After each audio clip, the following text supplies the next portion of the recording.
Hello, everybody. Welcome to 20 Sides to Every Story. Tonight we are playing X-Crawl, and we are doing the Level 1 adventure from the X-Crawl Classics core book, Showdown in Grind City. Thank you, Casey, for the subscription. Thank you, everybody that's coming in and hanging out with us. We had a great turnout for the games, the initial games last month. We raised a lot of money for the ACLU, and it's a new month, so we have flipped over. And this month we are spotlighting Futures Explored as the organization that we are raising money for as a part of Developmental Disabilities Awareness Month. And this organization is sort of close to home because this is, for those of you that know Bo, this is where he works. And so they're an organization based, basically support, I think, a large region in Northern California, helping individuals with developmental disabilities, intellectual disabilities, integrate into community, integrate into meaningful careers and jobs and all sorts of great things that they do. And so they are the folks that we are raising money for this month. So just like in our previous month, the donations that we raise here tonight will influence the game. $5 will give each of our players a point of mojo, which they can then use to help each other in the death sport of X-Crawl. I think I'm going to enforce, though, the rule that says that if a 1 is rolled on a d20, all of the mojo disappears, just because it starts to get a little nuts when all the mojo is getting banked. So as you're getting your mojo, you better spend it as you get it, because it can go away. So, hey, Lyra, good to see you. As we're getting started, this is one of our groups. They have named themselves the Eight Fingers of Death, and they had come away from the events at the Murder Mountain Smackdown. I think that was this group, and have kind of been maybe doing some interviews and talking a lot about all of the madness that went down that day. Unfortunately, like, a lot of that has kind of overshadowed your, the whole reason that you did that was to get into the Division 3 games, and you have qualified. But it seems like there's a little bit more interest in talking to you about what happened at the day's events versus trying to get you in to another game. But you have since hired a manager, a man by the name of Mr. Floggers, who has joined your team here and has been trying to help you out a little bit with finding a sixth member of the team. He has an event that you could qualify to be a part of, but it requires 6 participants. And so you've been doing some interviews and things like that, trying to find somebody that might be able to fill that spot and allow you to qualify for this event that he has lined up for you. You've of course been taking advantage of your year's worth of BBQ ziggurat that you this has been taking the food bill off of your monthly expenses, and so some of you, maybe more than others, have been taking advantage of that, it would seem. But I think as we get started here tonight, maybe we'll go around and just maybe to kind of set the scene. Like, you're at a barbecue ziggurat because, of course, you want to play up the fact that you've got a sponsorship that's, appealing to people that are maybe interviewing for the team and such. And so there's a big plate of ribs at the long table that you've got. Mr. Floggers is there. You've been interviewing folks like all morning. Trying to woo them, trying to get them to woo you a little bit. Most of the people that you've been interviewing have been kind of rejects. Like, there are people that either have some kind of scandalous history. Maybe they've been like thrown out of like Division 2, Division 1, and they've been knocked down a peg. It's been kind of, you've been kind of striking out a bit. But you've got a new candidate here.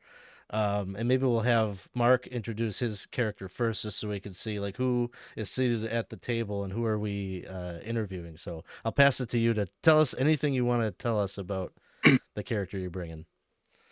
Yeah, all right. So, the guy who sits down at your table, he's a pretty healthy looking lad. He's got this beautiful mane of golden blonde hair. I says, "Hey, what's up, everybody? My name's Buck Thunder, messenger of Jupiter. Super stoked to be here. Thank you so much for this opportunity. Praise the gods." And Mr.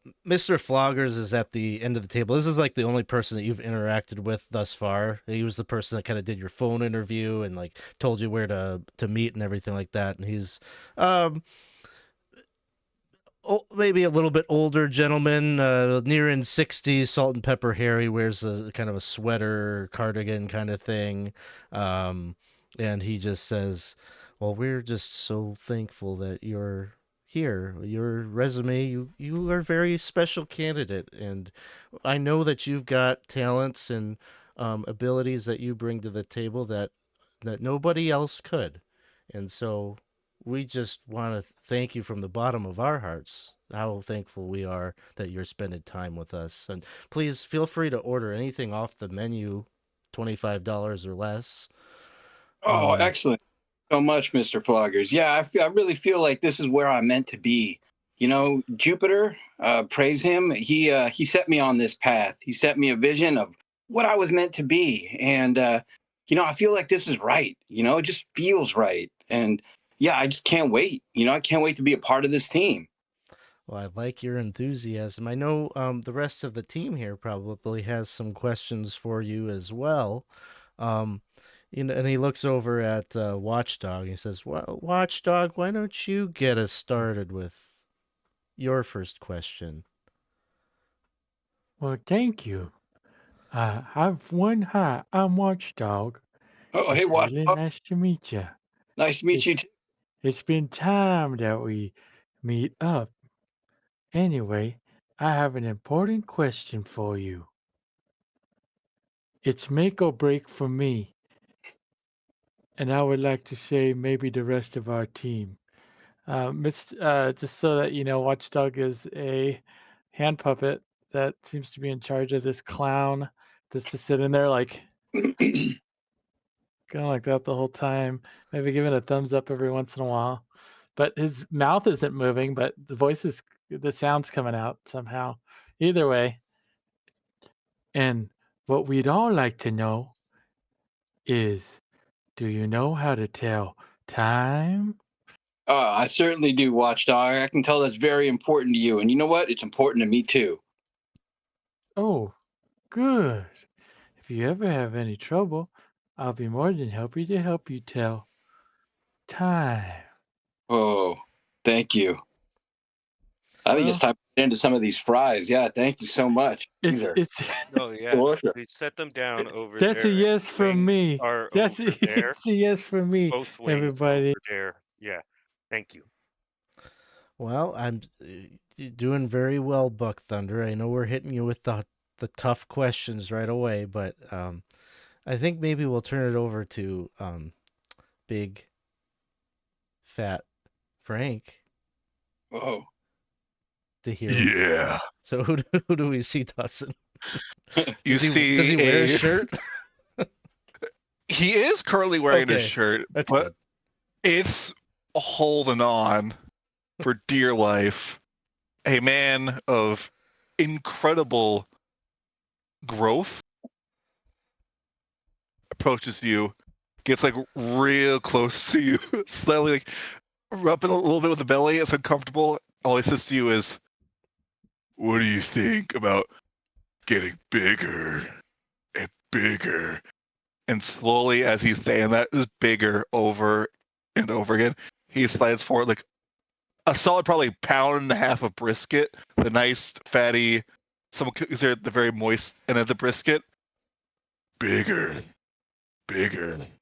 oh, yeah. You are healthy, aren't you? Wow. I Yeah, knows how to eat. yeah. Yeah, I'm looking forward to spending some time with you. What's your answer? Yeah, you know what? I think I could put on a few pounds myself. Maybe spend some time here at Ziggurat. Maybe you and I can. Yeah, excellent. Just what I wanted to hear.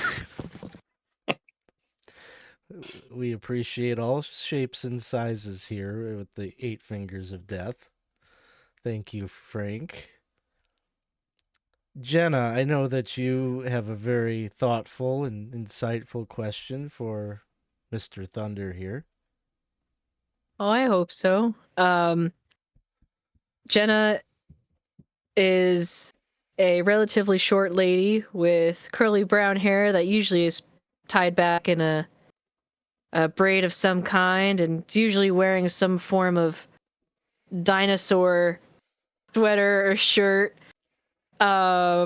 She is an athlete, so is probably wearing some athleta wear, like pants, some comfy shoes, probably some Hokas. Hokas are nice. Or what would be whatever the in-universe like comparison of that would be. Okas. That'll do. She's going to look at our interviewee and be like, how do you feel? How do you feel about the cutting of funding to the public education department for the children's programming, and also for cutting some of like the history lessons going back on the X-Crawl history? You know what? I think children are the future. We need to make sure that they're getting the best education they can. As long as it's in, the name of Jupiter, praise his name. All right. And I gotta look over at Mr. Floggers and kind of give like a little okay, like I approve. You can see Mr. Floggers just like a hand over his heart, like his backstory is that he was a children's entertainer and producer of educational content before the Empire kind of stripped down all of that and replaced their public media stations with just 24 hours of advertisements, and launched their new X-Crawl series with 12-year-olds. So you can tell that your question has touched his heart, and he kind of gives a thumbs up.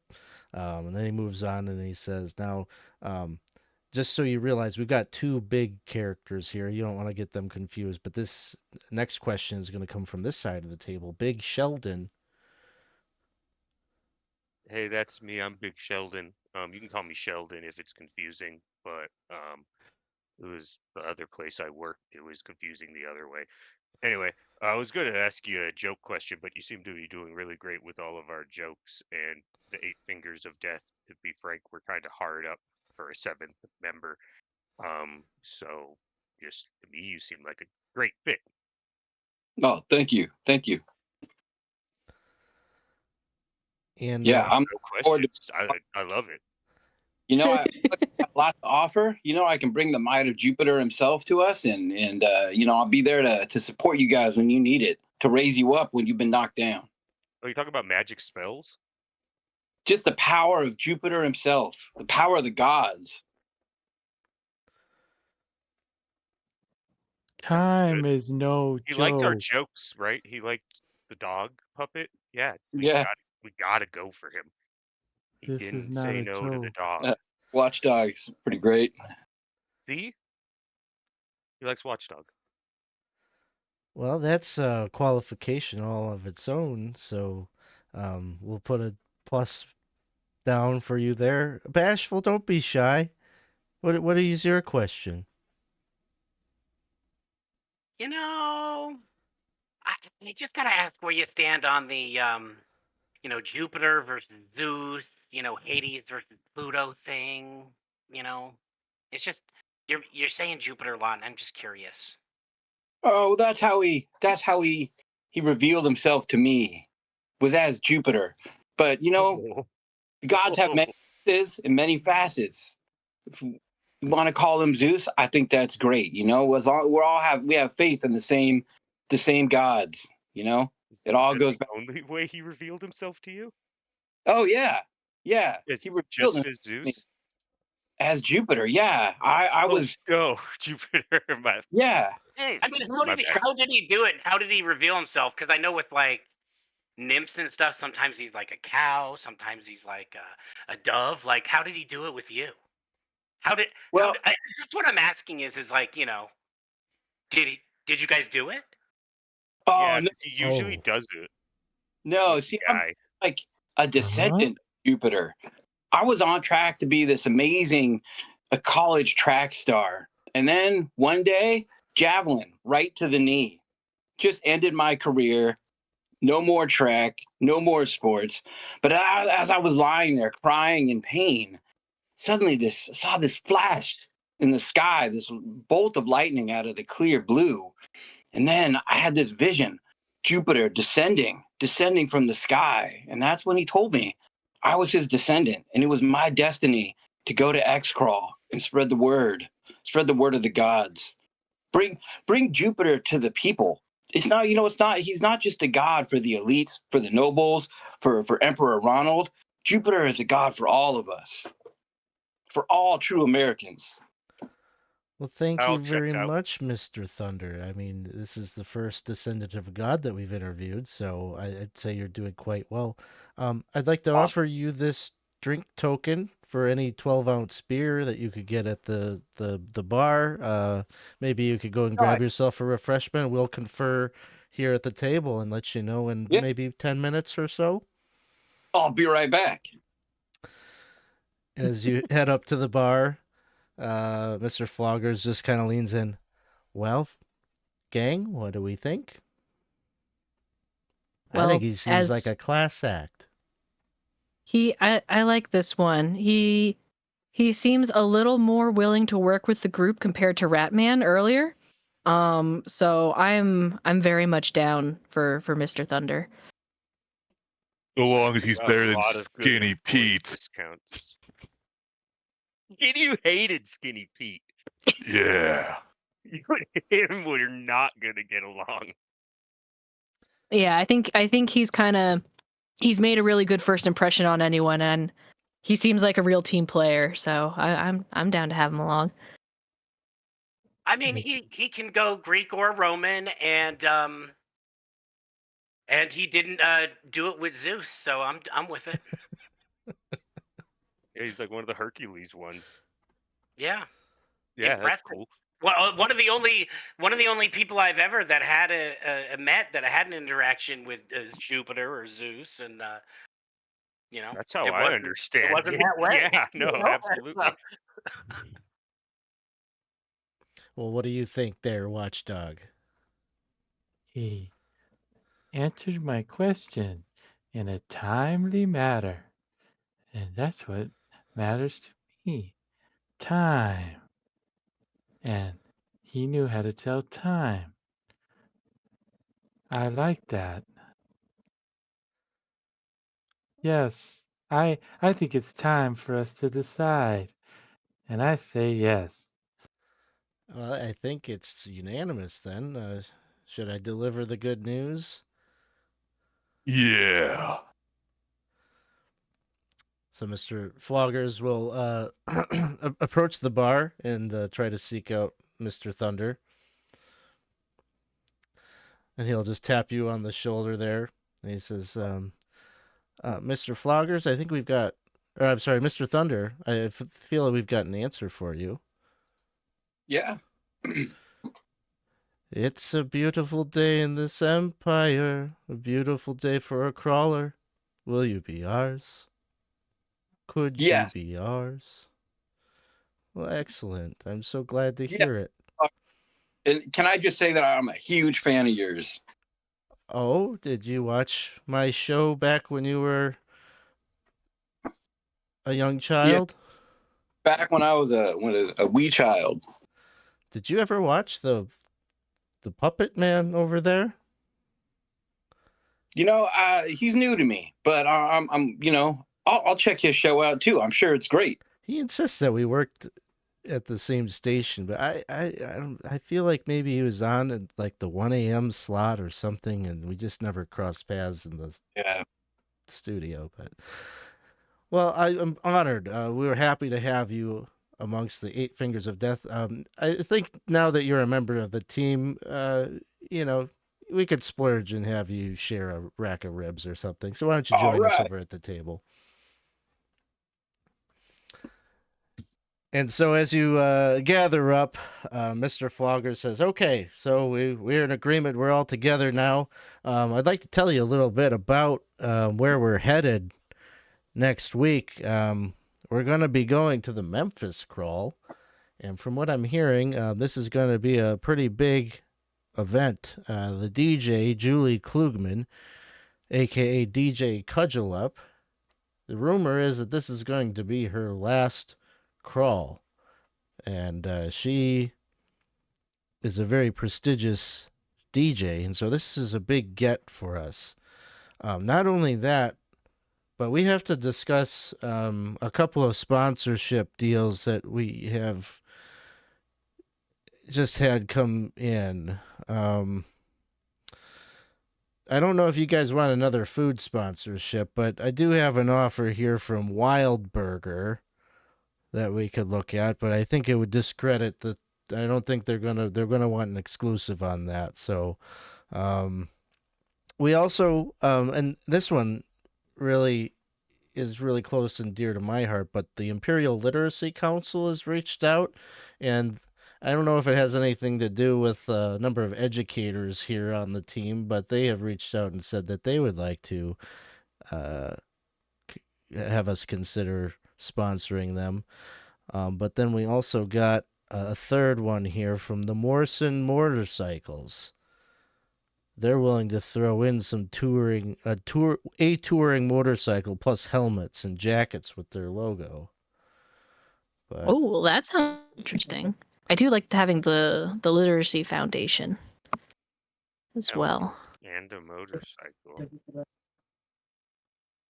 What if I can't read? That's all part of their program. They have literacy classes from youngin' to olden. Like you can, and then anywhere in the middle.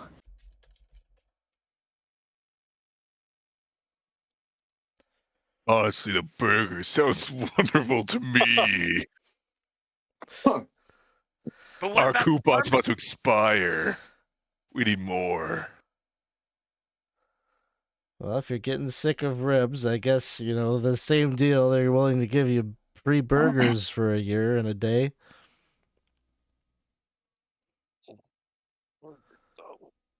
Burgers are great, but the motorcycles sound awesome. Pick one motorcycle. We have to share it. Oh, Yeah, right? one I motorcycle? ride sidecar. They didn't put an S at the end of the motorcycle, and that could be an issue with the failing literacy standards in the country. Maybe they meant to have it be plural. I'd have to reach out to them to see. But this But just we don't want to share maybe a makes me think we should go with the literacy one. What are they gonna give us, a book? No, they didn't offer really anything. Just I mean, if I put it like that. With someone with a 17 intelligence, I can tell you that it's effectively useless. Like, it doesn't do anything. Sheldon knows. Yeah. Yeah. He knows what he wants. It would be good for promoting critical thinking and and like stronger reading skills.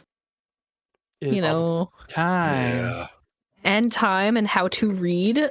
So No. reading time is a type of literacy. It's time for a payday. Maybe if we do the literacy thing, we can go for the good ending. I don't know about you, One of Jen. those. yeah. My good ending. Go ahead. Buck Thunder. Can I get bigger for reading? I don't want to interrupt you, Buck Thunder. Go ahead. Oh, no, I think literacy sounds great. Let's go for the good ending.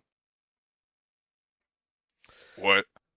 Good idea. Wait. I'm critically thinking.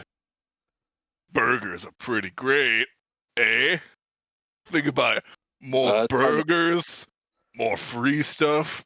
What's a bunch of books gonna give us? Yeah. Frank, big fat Frank. Thank you Yeah. for pitching Big the food Sheldon. option. We wouldn't want any less from you than to not pitch the food option. but I think we're gonna go for the literacy one because it seems like it's the dark horse one, right? Like the one that doesn't make any sense, and everyone's like, "Oh, what? They like books," and then you know something happened in the And we story. still got the barbecue ziggurat, right? Yep, you Not get to keep that.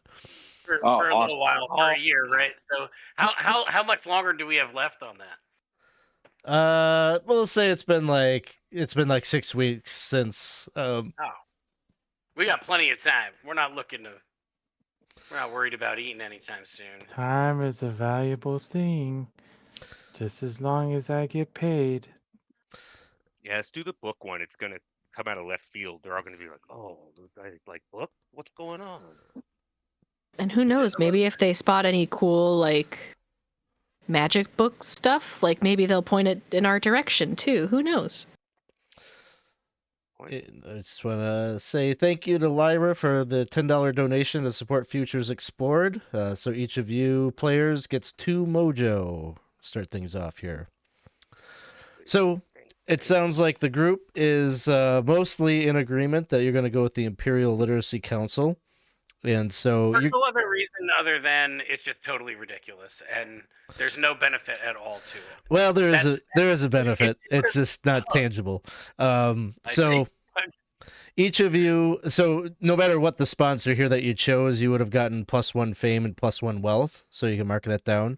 By going with the Imperial Literacy Council, you get an additional +1 fame. Oh, what a good start. So Nice. the philanthropy pays off, and people are going to take notice that that you didn't go for the big payday or the big perks and everything like that. So awesome. As we're kind of wrapping up the scene here of like talking business, hiring on Buck Thunder, and choosing your sponsorship and everything like that, is there anything special that the newly formed team wants to discuss, or things outside of the arena that you would want to take place in the next week? Does Buck Thunder need any supplies to get him started? I'm all set. Okay. Thank you.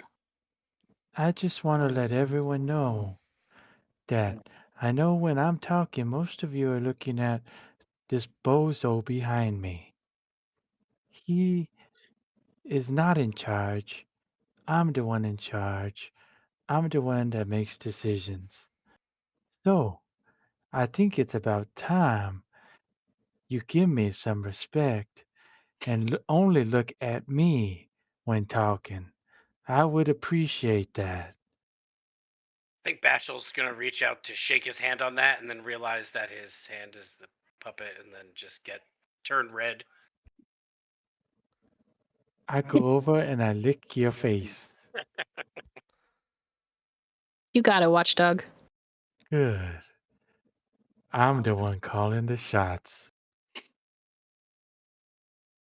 Well, I think we learned a big lesson about respect and consent right there. So, Bashful, you good? And Watchdog, is there anything else that we need to know about you and your backstory? And I was on Lompoc. Lompoc. That's where I was on. I was at the 2 a.m. hour. I thought That's what I so. was. Yeah. Yeah, you were there. Yeah, I remember. Oh, good. How, Clown there. It's he about time you did. he was there. I think it was the same clown. I guess I'm not too sure, but I don't think it No, matters, does no. it? No clown. Only watchdog. Hey, Watchdog. Yeah. What's the clown's name? Does it matter? Well, I was asking. You Keep go looking ahead. at him. You Ask told me him. not to look at him. Ask him. Go ahead. Ask him what his name is. Mr. Clown, what's your name? He sits there and is just looking at you.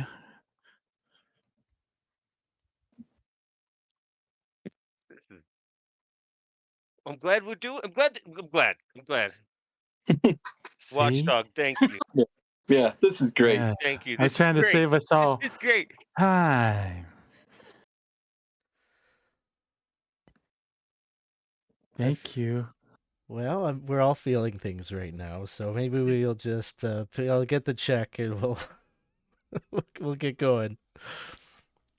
So it sounds like you all do what you need to do over the course of the next week, to mentally, physically prepare for the big day. But eventually you'll get on your flights and arrive in Memphis. You know, all of your hotel arrangements and everything have been made for you. On the day of the big event, a shuttle will come and pick you up and bring you to the arena. And so at this point, you could bring your attention on this really fancy map that I drew for you, where you can see the little 20 sides token there. This is the green room for the Memphis Crawl. And as you kind of unload all your things from the shuttle and get set up, you can see in this room that they took the idea of the green room pretty literally, and everything in this room is literally green, from the shag carpet to the walls to the tables, the furniture, the drab green lockers, everything.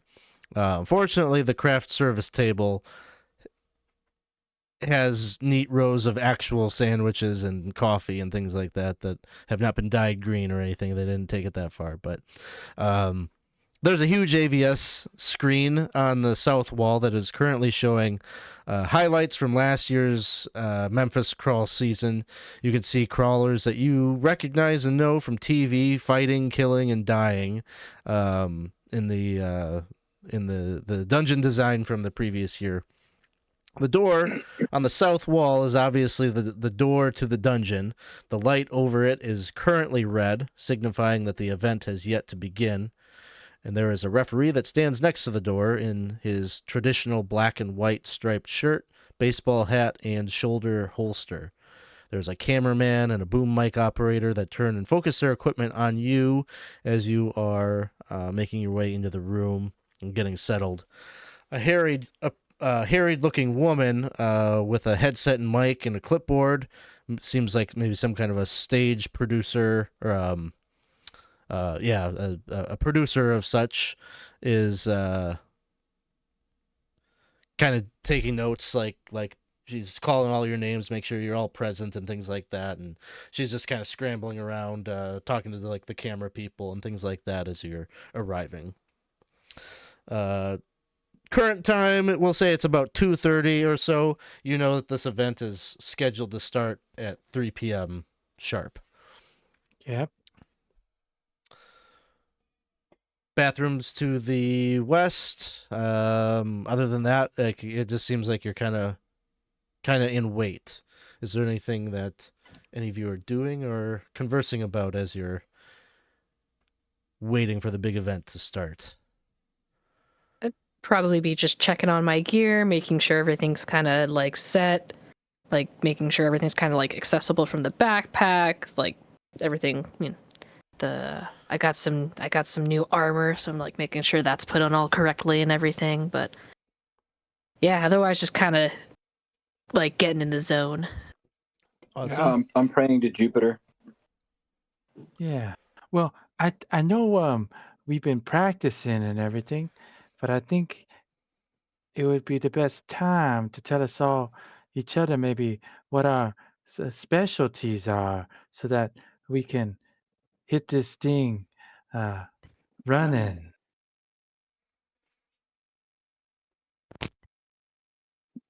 For me, for That's a good example, idea, I Watchdog. wreck. I'm gonna kill many things. I during my training sessions, I was trained on how to like grapple and wrestle, and how to fight things that are bigger than me, which are usually most things. So hopefully that'll come in quite handy. Yeah, I learned the art of interpretive belly dancing.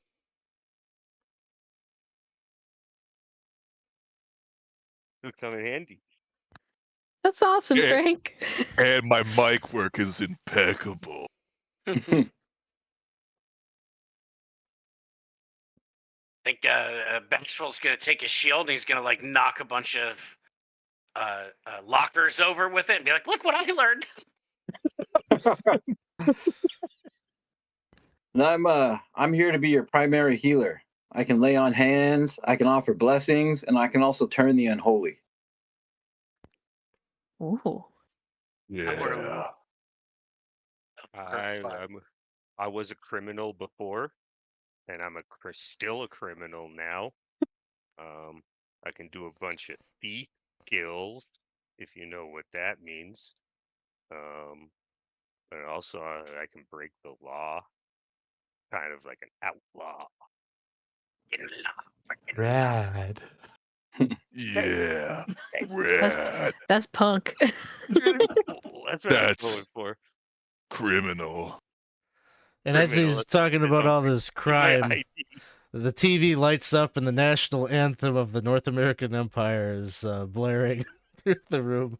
And you can see that there's a big crowd in the arena where they've got big TVs. They're going to be watching the dungeon crawl there.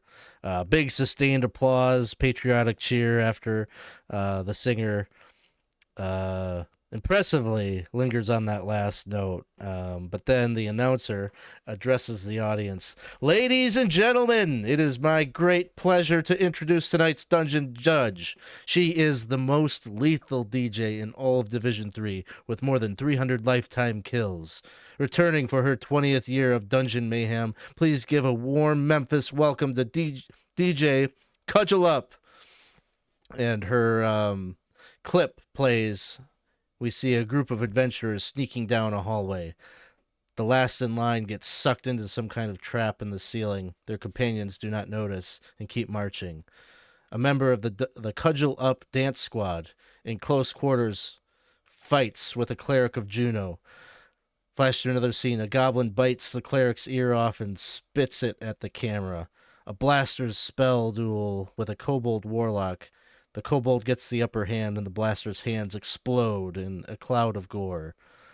A group of adventurers are then chased out through a no-go door by a gang of goblins who cheer and give the forked fingers sign to the camera.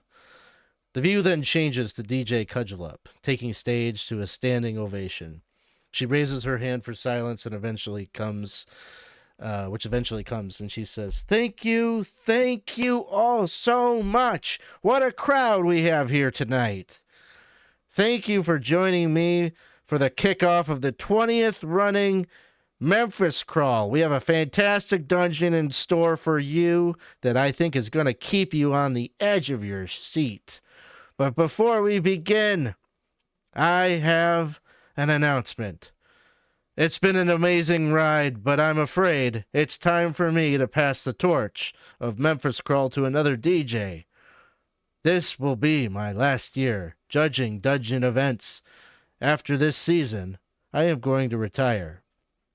There are shocked gasps and calls of no, no, coming from the audience.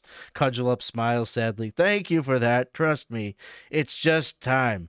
I'm going to miss the action. I'm going to miss all of you and the amazing people and monsters I've had the privilege of working with all of these years, but I'm looking forward to some new opportunities and spending more time with my family. But that's for tomorrow. Tonight, I'm ready for blood. How about you? Huge crowd cheers. Let's introduce our first contestants for the night. Ladies and gentlemen, rise and salute our first team, the Division 3 Eight Fingers of Death. The crowd cheers and the camera switches to all of you. You know, the camera guy in the green room is panning his camera over you all as you strike your poses or flash your weapons or whatever you got going on. And then as there's you know, kind of a complimentary sort of applause for the newcomers to the division, but it quickly subsides and DJ Cudgel Up says, okay, friends, It's time to begin. I declare this dungeon open. 8 fingers of death. From this moment forward, your lives are forfeit in the service of the Empire. We thank Emperor Ronald I, the Uniter, the great protector of our empire, for creating this honorable contest that once again shall demonstrate the quality and courage of the American people. We invoke mighty Apollo, the Lightbringer, and pray that he grant our heroes strength and nobility of purpose. My dungeon is awaiting. Heroes, begin! And with that, you can see the little red light over that door to the south switches green, signaling that the dungeon door is open. You can see the ref. You could see actually everybody that was in here except for the ref is hurrying out to the parking lot. And you watch as the ref, he crosses over from that door over to like the southwest corner. Southwest. I'm gonna go use the restroom. I think I'm gonna follow him. I gotta go too. Before we head out there, Yeah. I gotta go too. Yeah, I'll Nice. hold the door. I'll hold the door open for you. You start hearing Yeah. like boo. There's I booze. gotta go. I gotta go. So Bashful, Okay. so are the two of you going to the same restroom? Yeah, we're going in the same restroom. Okay. Yeah. Yeah, just to make sure that if anybody else needs to go, we're not hogging you. It's one of those awkward setups where there's both like the toilet and the urinal, but there's like no divider. That's why we can both go at once, though. It's great. Yeah, it's perfect. It couldn't have been better. Can I reach the urinal, or do I? Should I It's- take the seat? Your feet are dangling a no. bit. Okay, then we come out, and if we haven't been attacked by a weird green room attack, I guess we can go do the dungeon now. And my bladder is empty, so Can I take a listen at the southern door? Sure. So maybe while they're doing their business, I'll take a quick listen to see if there's anything we should be worried about. Yeah, give me a personality check. Oh, personality check. Okay. Okay. Probably not with a 3. There's just like there's audio coming from the AVS screen, and like the Mhm. crowd is kind of booing, like because nothing's happening. So it's just a little too loud. Yeah, I'm like, I can't tell if there's anything on the other side, but I'm gonna kind of ready myself at the door maybe and hold the doorknob, but like stand there so like I'll be behind the door when it swings open. But I'm gonna look to everyone first and be like, "Are you guys ready?" draw my bow. I start Ready. growling and stand up like right behind you, ready to be the first All one. right. I twist and door. pull open. Pull open the door. Yep. As you do so, the trap is triggered, and No. a spiked wrecking ball comes crashing through the northern wall. I don't know if that really made a great arrow or not. And as that happens, the whole door, like all the lockers basically that Bashful was like banging on earlier, come like crashing down, and this like spiked ball is just like swinging. You know what? I think it would be great if this was happening right at the moment when Sheldon and Bashful are coming back out of the bathroom. So why don't the two of you make reflex saves? All right. We just roll a 20. D20, and yeah, then whatever you got for your plus to reflex saves. 1. A 13. 13 saves. I think, you know what? I'll just see what happens. I got rolled a 7. Okay. Any It's an any 8. mojo? Yeah. Yeah, I'll spend a mojo point I'll give him a for John. mojo too. I'll use 2. I'll use both of them. Okay. Let's try to save you. I don't want you to die right away. So that's it. So that puts me up at 11. I'll give both mojo. Why not? No, because I can use a point of luck because I'm a specialist and they do like crazy luck stuff. So if I'm up at 11, then I can use one of my points of luck to roll a D3. extra. So I'll Is that just correct? you could do that. I will step in and say Jenna's willing to give you the 2 that you need to clear this, Okay, let's just do that then, just so because you my can luck save your recovers, luck. right? Yes, you may want to Okay, but save it for later. save Okay. the resource. Yeah. And thank you, Marine, for the subscription. 75 months in a row. That's amazing. So thank you for that. So I guess we have to 15 with Jenna's. Yes, so the 2 of you manage to you just I don't know, chumming around as you're coming out of the bathroom when this big spiked ball comes crashing through. You manage to hit the deck before it slams into you. So you're both prone on the ground as we start things off here, but behind the wall. Just before we peed. Bad Sorry. things. Oh, good. Uh-oh. And maybe we'll have one of these on there. So Oh, PMSQ.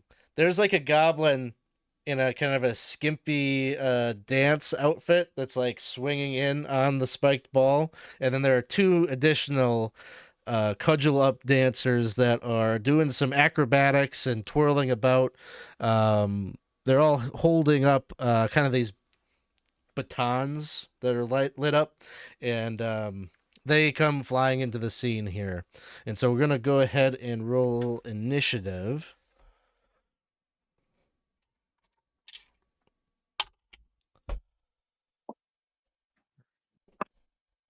All right, Watchdog, what did you have? Oh, I still not too bad. 14. And Frank? 3. Jenna? 7. Thunder? 13. Sheldon? 15. I'm sorry, was it a 14? 13. You're cutting out right when you're saying that first number. That's weird. Sorry, how's that? Is that a little better? 18? 18, okay. Thank you. There we go. Yeah, no. Bashful? 16. 16. All right.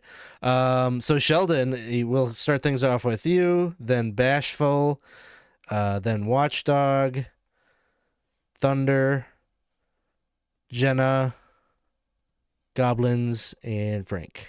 So we'll start things off with Sheldon. I will stand up from being prone.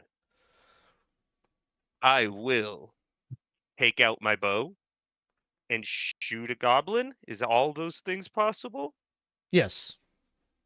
I will shoot the goblin swinging on the ball because I don't like that he's cooler than us right now. Yeah, no Miley Cyrus in it Yeah. when we don't get to. Yeah, no. The goblins are already getting pretty cool. Okay, so short bow shot +0. That's how I like it. I got a 13. 13.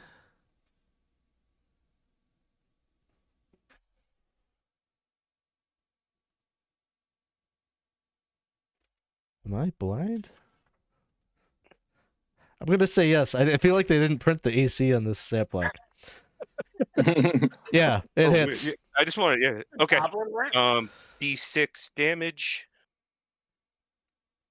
is a 3.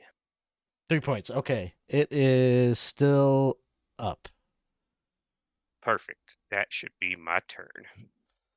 All right. That brings us over to Bashful. All right. So I'm prone, I guess, from avoiding the Yes, the but dealio. you can So- use some movement to stand up and Okay. take an And then action. there's the dude on top of the deal, and then there's 2 dancers down with us. Yep. Let me just draw kind of a little something here. So, essentially, there was a little secret room here. This wall is now busted down. There's one goblin here, and then there's a goblin on the wrecking ball that's just about to head back into the room. But that's probably the closest one to you is the one on the wrecking ball. The one on the wrecking ball. So I'll go for that one. And yeah, I'll just I'll attack him. And then with the dwarf, right? That you don't use the deed die unless you're doing that other mighty deed thing. No, you do it every time. Because you still add it to your attack and your damage, Okay. even if you're okay, not cool. doing something special. Gotcha. Okay, so let me roll the 20. The 20 is a 10. Do I get a strength? Does strength get added onto that or anything? Yeah, you'd add your strength and then whatever you rolled on that deed die. So it's an 11, and then the deed die is a 3 minus 1 would be 2. 13. 13 hits. Okay, cool. So then it's a Warhammer. That's a D. What was it? D8.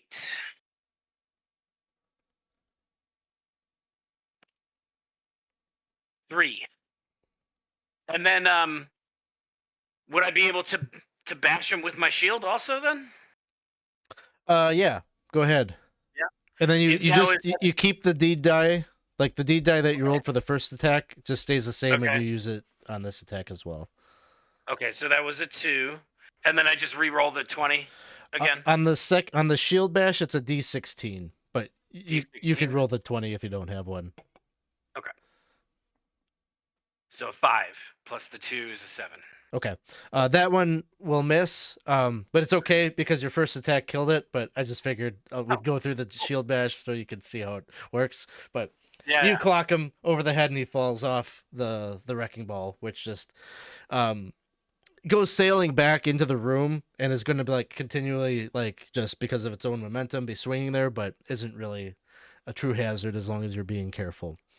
Probably yell, nobody out barbecues the garage. Do you want to do a grandstand? Yeah, might as well, right? Yeah, do a personality check. Okay, personality. I have an 18, so modifiers +3. A 17 +3 is 20. And then you would add I believe we had a +1 for because you're level 1, so 21. So absolutely, everyone thought that was pretty comical timing there. And they were ready. Like your sponsor is flashing like on all the AVS screens out in the arena, so you get +1 fame. Nice. Awesome. And that will bring us to Watchdog. All right, Watchdog is going to try to do a mighty deed right off the bat. He's going to try to time that spike ball. When it comes back, he's going to try to grab onto it and use its momentum to try to like hit one of the goblins even further while on the spike ball. Sounds good. So this is a mighty deed to hit, yeah. Ooh. All right, so I did get a 3 on my mighty deed, and I got an 11 to hit, so total 14.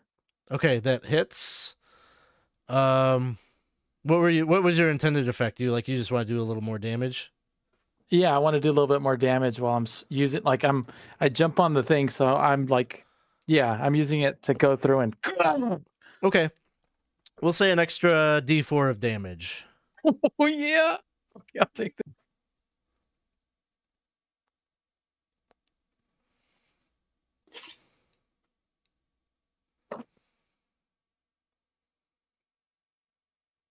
So I already have a 3. Sorry, I'm adding all the extra bonuses I have now.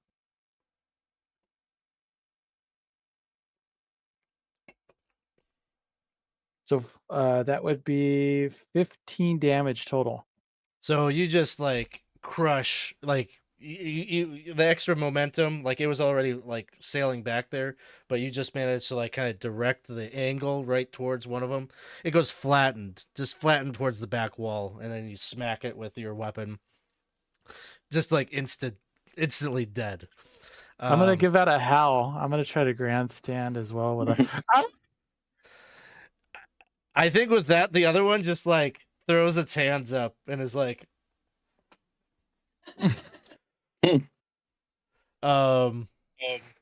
So with that, I'm gonna say out of initiative, unless you really want to pulverize this this goblin, you probably your suspicion is if you go and you smack like a guy that in the X-Crawl game that like surrendered, it would probably be reflect negatively with the crowd, but it's up to you.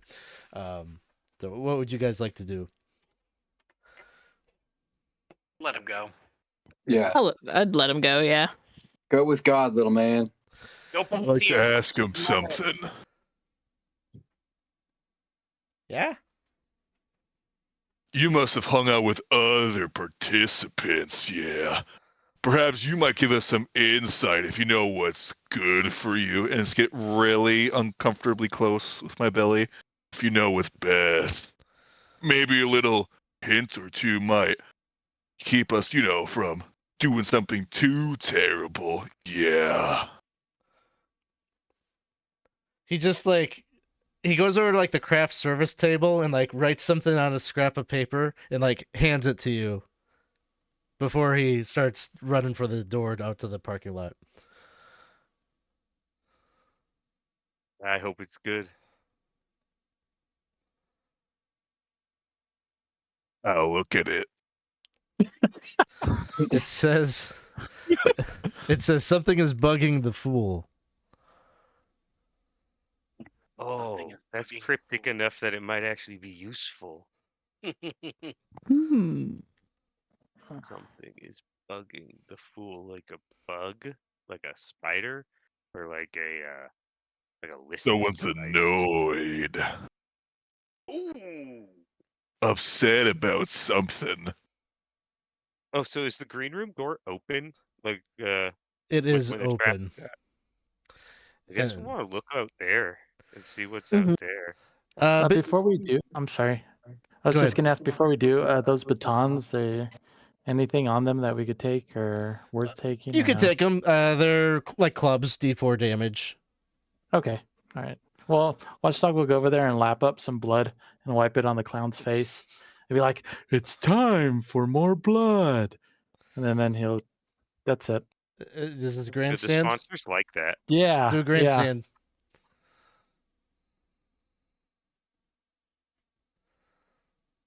You want a 14 or higher, you can get a point of fame. I'm gonna. Well, I know what it is. I got a 13. How about I give you a point of mojo? Yeah. There you go. I think it's pretty good. You look like a nice rack of ribs, if you ask me.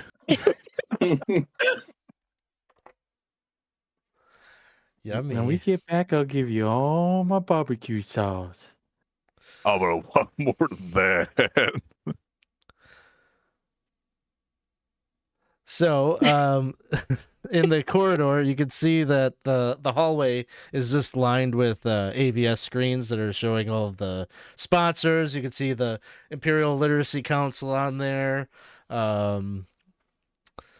And at the end of the hall, there is a door. It kind of looks like a elevator door, like two metal doors that are closed at a seam at the middle, and there's a little button on the side.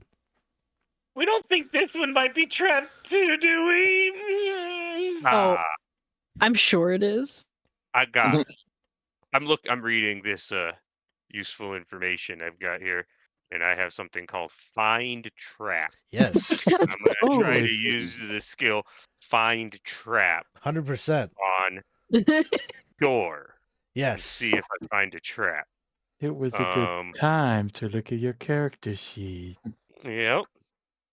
Let's see here. So I'm gonna casually walk down this hallway, not checking the hallway for traps because I'm just that, laissez-faire about things.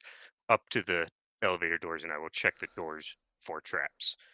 I rolled an 11.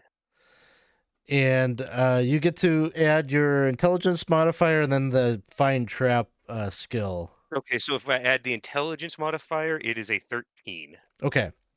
So your assessment is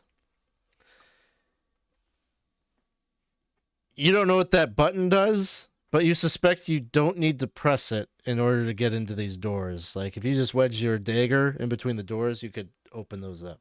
Pry it open. Get a big boy over here. I'm like, hey, how many big guys we got in the Rank or Buck Thunder, you want to pull these doors open? Don't push the button. Yeah. So you make your Oh, way down there.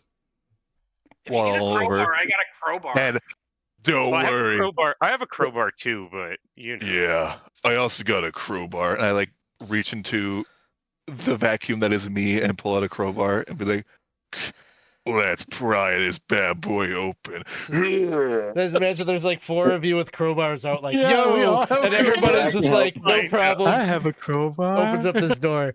On the inside, you see basically it's like a cage style elevator on the other side of the doors. There's a little panel with well, no, actually, there is no button in here. As soon as you all walk in, the doors close and the elevator descends. That's going to take you to this area.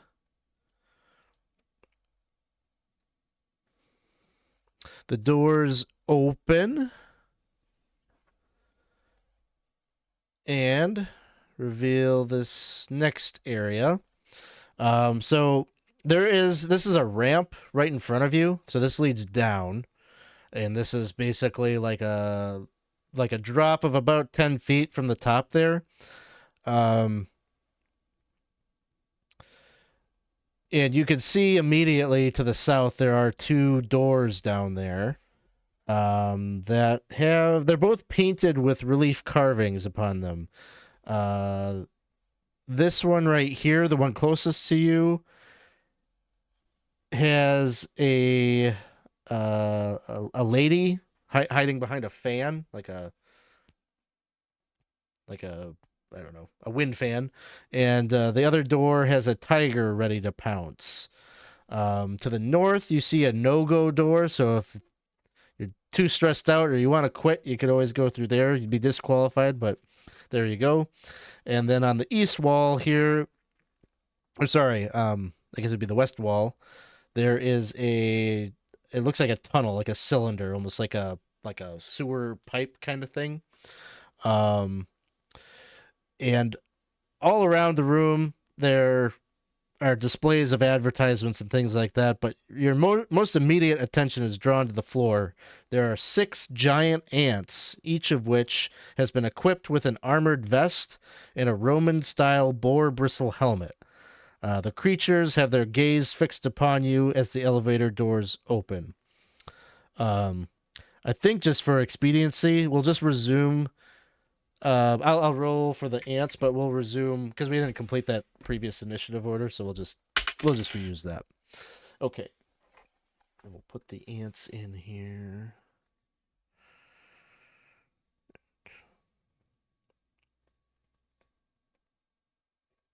Okay. Why don't we? Where did we end? Was it It was Watchdog, I think, was the last one. So Thunder, you're up next.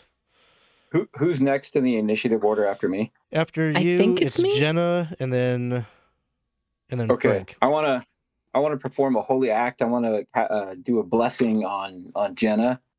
I hold up my holy symbol. It's a lightning bolt, and I say, by the power of Jupiter, be blessed, young warrior. And get I got a 16. So if I'm reading this right, you get a +1 bonus to attacks, damage, saving throws, skill checks, and spell checks for 1 encounter. Awesome. Okay. As that happens, oh, go ahead. Oh, sorry. Go ahead. Finish your thought. Something happens before you take your turn. All of the screens in here light up, and you see DJ Cudgel up smiling, and she says, "Listen up, heroes. Your mission: defeat all the enemies you encounter, deal with any traps and hazards that come your way, and to finish this dungeon, you must rescue the king, the queen, and the jester, who are hidden and guarded somewhere within. Oh yeah, and escape with your lives, of course. That's the big one. Ciao." And then she disappears. Jenna, it is your turn. Okay. save the king, queen, and jester, and live. And defeat stuff. I could do that. I'm feeling more jazzed with the blessing of Jupiter. Hugging the fool. So I am going to try the, I guess, like the grapple or like whatever, like the wrestling technique thing. I'm gonna kind of go like, yeah, and like start running down like the ramp, and then I'm gonna kind of launch off at the last bit and do a drop kick against one of the ants at the bottom. So you just me go like whoop, and then both feet out to try and slide into one of the ants. Sounds good to me. Okay, and so I hope I read it all right. So do that with the 3 dice. Ooh, okay. So I got an 18 plus 1 for strength, 19 plus 1 for the bless, 20. And I got a 3 on my dice Okay. for my technique dice. So, you definitely hit, and I'll say like a drop kick is it's sort of like stuns it or dazes it a little bit, so it's taken off guard. I'll have it be this particular target +2 on everyone's attack against it. Come get 'em, boys! And then you can deal your damage. Cool. I'm drawing a huge blank on the damage. I wrote it down. D4. That's what it was. It's Okay, a plus so- 1 from the blessing too. Oh, okay. And for the damage. Cool. Mm-hmm. For some reason, that was the one thing I didn't write down. I thought I did. Okay. Is D4 strength and the training die result. Okay. So do I roll the training die again, or do I leave it? You leave that, Okay. and you could use the same result. Gotcha. Okay. So that would be 9 points of dropkick damage. Okay, you don't even need the additional bit, because you drop kick and then do a Mario stomp right on top of it, squish, as your foot goes right through its carapace and kills it. I'm just gonna do like a little, like, kind of like little Jimmy Jam. I might, if it's possible to kind of grandstand a little bit with that entrance. Yes. I'd be 100% down to try. And I think that's a personality? Yep. Okay. I got an 11. Add your level to it, so 12. Yeah, I'll give you a point of mojo. 13. I will also give you a point of mojo. Yeah. 14. You stop that guy, yeah. 14 gets it, so you're in your point of fame. Nicely done. Woo! Then that will bring us to Frank. I'm going to reach into the void that is me and pull out a wireless microphone that then interrupts whatever audio is going on. It's like, listen here, bub. And I point towards, like, what I would consider the smallest of the ants. You and your little exoskeleton-looking guy, you only wish you could be bigger. You only wish you could be fatter. And I'm going to disrespect this ant, so he's going to have to make a will save against my DC, which I'm rolling right now, for a performance check. His DC is an 11. So disrespectful. The giant ants have a negative will, but I have a 14. Nah. It just like kind of cocks its head like a puppy. All right. That brings us to the ants. So, I think so. Jenna's down there. We've got. I'm in danger. I've got 5 ants total. The ants can climb, so I think 2 of the ants are going to come scurrying over. You know, the ant pheromones or whatever are going up in the air, so like they know you're a threat. So there's 2 of them that are coming over in your direction. We'll start with that and see how that goes. +1. So a 20 to hit. Yeah, that's probably gonna hit. 3 points of damage. I'm down. Oh, You're down after 3 points? Yeah. oh Yeah. no. I have 3 hit points. How many hit points did you have at level 0? 1. And then you rolled 2? I rolled a 4, but I have a -2, so it became a Oh 2. my god. Okay. Got it. Yeah. Okay. So the ants take you down. You monster. The other 3 are Wait, I'm so sorry. Ike reminded me. I do have a thing like athletes, I guess, can like negate damage okay.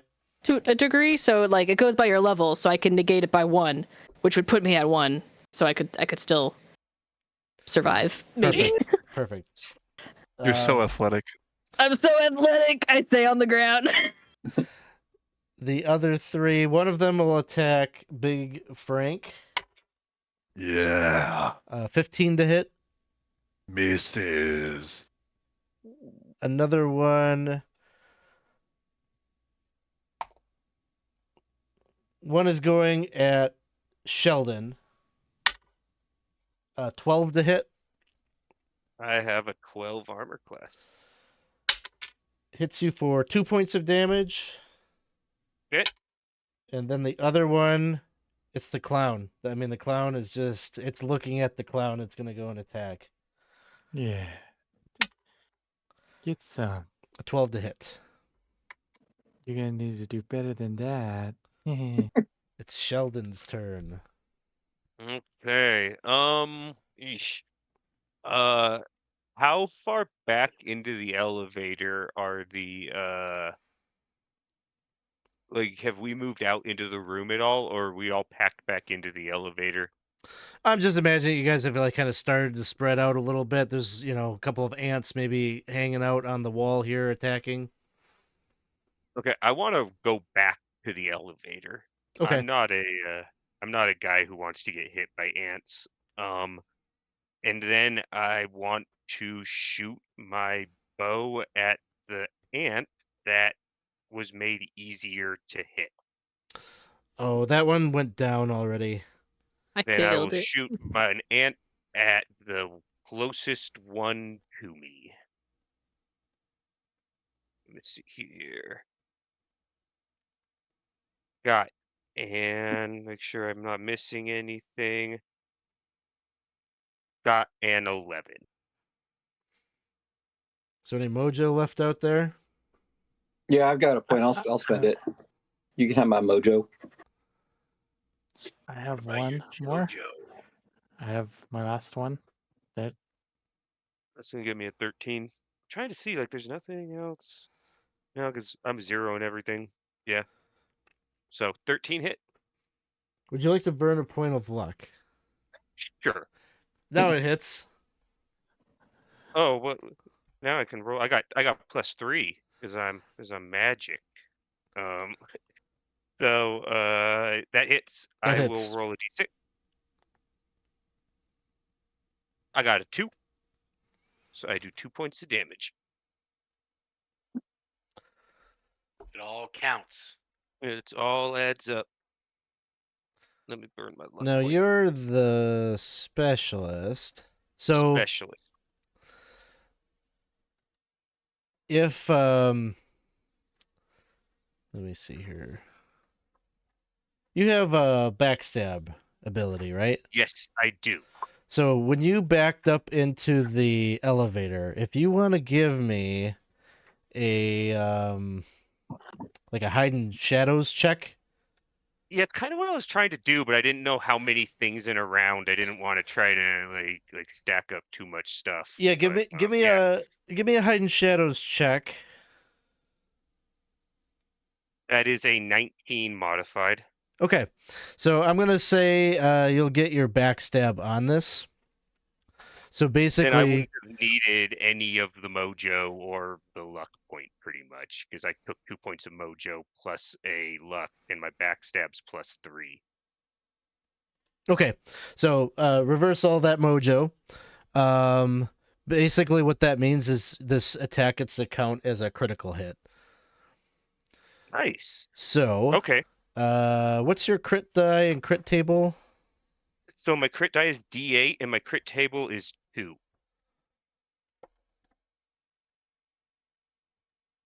Awesome. Go ahead and hit the die. D8 roll is a 4, and I don't got the table. I assume you got that. Yeah. Do you have a luck modifier? A luck modifier? I do not. Okay. Would you say it was 5? 4. 4.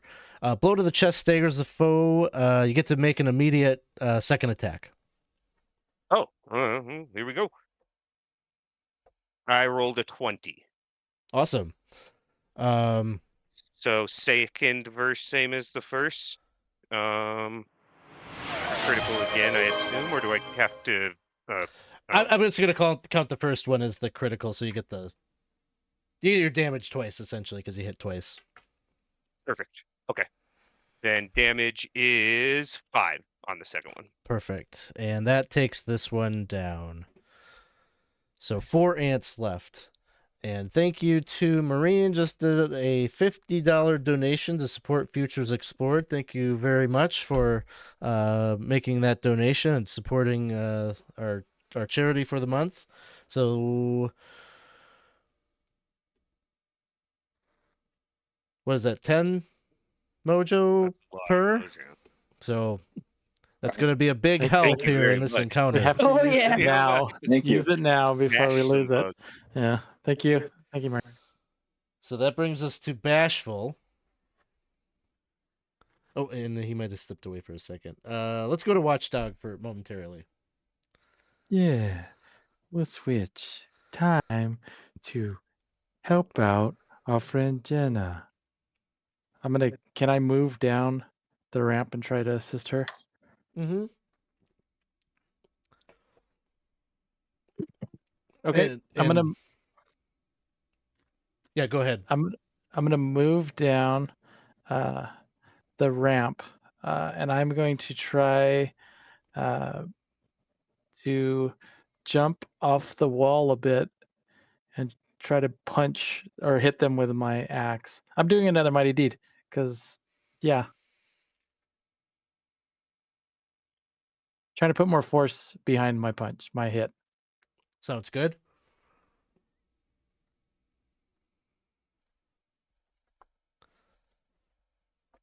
Okay, so I got in total a 19 to hit. I got a 1 on the mighty deed. Okay, you hit one of them.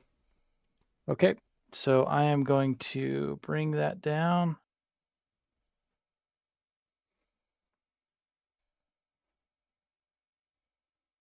Seven points of damage. Nasty. This one is still up. Okay, I'm gonna use my unarmed strike. It's gonna be a D14. I could get 15 total. I'm just letting you know that it's gonna be a D14. Are you hitting them with the puppet hand? Yeah. I think yeah. It's a I think what headbutt. I'll say is, yeah, they're looking at the clown, and they're like, "There is no clown. It's only me." Nice. But I got a 9. Okay. Oh, hey, I'm gonna give you The mojo. 3 mojo. Oh, thanks. We give you 3. I'll give you 2. Oh wait, do you only need 3? I don't know how much he needs. I just figure someone else can throw some in. That brings it I up think to I gotta get to 14, right? 3 brings it up to 12. You need a 14? Then I'll give you 2. the Mark's giving you 2, so that should bring you up to 14, Yeah. which is a hit. So it's going to be a total of 5 points of punch watchdog damage. So the first hit, it's like, you smack it right in its little Centaurian helmet or whatever, and then but that's just like enough to like knock it off, and everyone starts shouting some words of encouragement, and you get that second punch in, and that's enough to just kind of crunch, cave its skull in, and it drops. Get behind me, Jenna. Okay. Have faith, Jenna. I'm coming. And let's see, we're gonna back up and do Bashful's turn now. All right. So how many There, ants do we have left? there are 3 left. There's 2 that are kind of clinging to the sides of the ramp here, and then there's still 1 down by where Watchdog and Jenna are. Okay, so I will attack that one. And so my dwarf die, I rolled a 3, minus 1 is a 2. 20 is an 18. Plus 1 plus the 2 is 21. That'll hit. I'm sorry. Was it one of the ones on the ramp or the one at the bottom? The one that was closest to my Okay. friends. Sounds good. And then that would be a D8. Just a 1. Okay. You add your strength modifier and your deed die to that damage too. And so then that's an extra 3, so that would be a total of 4. And then I'll go ahead and bash it with my shield also. Sounds good. So I get to keep the 2 from my dwarf die, and I'll roll this D20 again. That's a 7. I don't think that hits, and plus the strength as well. Oh, but I will give you 3 mojo. I'll So throw that in brings you up to another a 10. 3 mojo. Brings you up to a 13. 1. 1 from Watchdog. Mojo. 1. That'll hit. All right. So that's a D3 damage. Just 1 more damage. Plus 1 strength plus plus- your strength plus your deed die. Oh, geez, I gotta remember that. Okay, so 4. 4 is enough to take it down. So was this? I'm sorry. Just to clarify, was this the one at the bottom of the ramp that Watchdog and Jenna? Okay. So Yep. the last 2 are the 2 that are like kind of hanging out right by On the the elevator. side. Yep. And that will bring us to Buck Thunder. All right, I'm gonna- to grandstand. Can I grandstand Oh yeah. it out? Yep. I'm gonna say it's a good thing DJ whatever level up sent ants because I'm only scared of uncles. So let's see. Nope, I didn't get. I rolled a 7. Nobody likes the dad jokes in this. Awesome. So you get that. All right, I'm gonna run down the ramp Negative towards eight dad jokes. Jenna, and I'm gonna do a lay on hands to try and heal you. Ah, thank you. Okay, I only got a 7, which is not. Can I spend mojo on myself? You can't use it on yourself, but you could Okay. plead I with can your help. group. Yeah, Because- I'll give you 5 mojo. 5 mojo. What do you- Yeah. I don't know what you need, but I'll give you another 2 mojo. Okay, so that's 7 mojo altogether. All right, so that's let's see, 14. Okay, Jenna, what's your hit die? My hit die, I think. What is my hit die? Oh, that's the D12, I want to say. Roll 3d12 and you heal per the highest roll. Gotcha. Okay. Pretty good. Well, I think I only need to roll once because I healed 12, but it goes No, to 3. that'll do it, yeah. What the hell, guys? What the hell are you doing down here? Easy. We just need, 10 points of mojo each. And, Yeah. Oh, and Mark, thank you so much. Yeah. can you keep track of how many points of healing you cumulatively do? Yeah. Because that's one of the So- award categories. So, and Jenna, how many points did I heal you for? You could have healed me to 12, but I could only go to 3. so Three, we'll okay. count it as 3. 3. Yeah. And same thing goes for the rest of you for kills. If you drop Oh, that's right. an opponent, just keep track of that. Awesome. All right. Good. That brings us to Jenna. Thank you for helping me out there. There's 2 God. on the ramp. 2 on the ramp. Okay. I'm gonna be like, whew, okay. And I'm going to move my way kind of up the ramp, and I'm gonna kind of go, huh, and I'm gonna try to like get the ant and put it in like a chokehold and grapple it. And like bring it down, like Yeah, You take do- it down the ramp, so like pull it off of its like grip, so it'll just like come down, and I'll just like hold it and be like, ah. Jenna Cutter. I've always wanted to see an ant tap out. Tube its legs. It's with the antenna, you know. Pepper snap. Let's see. Oh, all right. Okay. 18 on like the to hit, and the wrestling die is a 2. Okay. So you don't quite get the wrestling maneuver.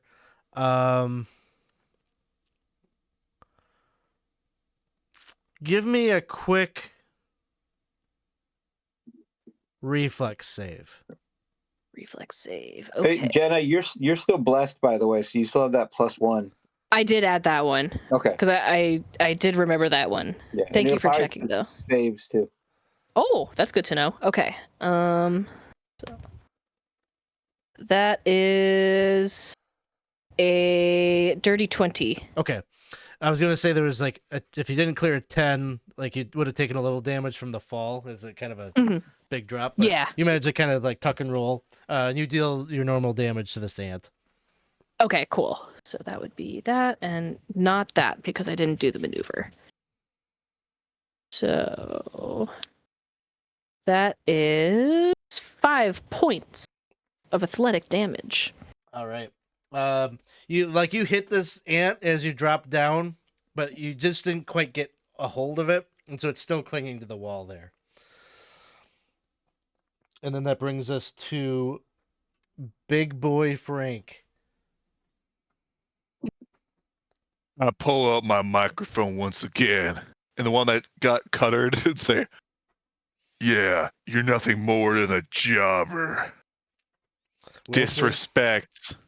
Will save. Your DC is going to be a 22. I rolled a 4.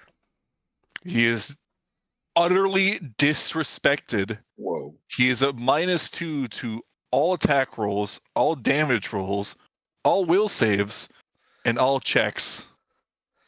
On the animation of all the audience like watching this, Powerful. there's like an AI generated thing where like the ant just emotes like, and there's a big exclamation mark above its head. So Disrespected. it is. And I'm going to get right up in its face. That's it. All right. You said it's a -2 to attacks. It is -2 to. Hold on, let me find the full list of things it does. Minus penalty to attack rolls, spell check rolls, damage rolls, and willpower saves. Okay. It'll attempt to attack you, but it rolls a natural 1. So it fumbles. Yeah, utterly disrespected. And I'm just gonna say, like, it just like falls backwards as you like are coming towards it. Just it's too much for it to take, and it like drops off and falls right at Jenna's feet and squishes, and you manage to like jump on top of it and just make sure that the job is done, Jenna. And the other ant, Woo! the one ant that is still living, is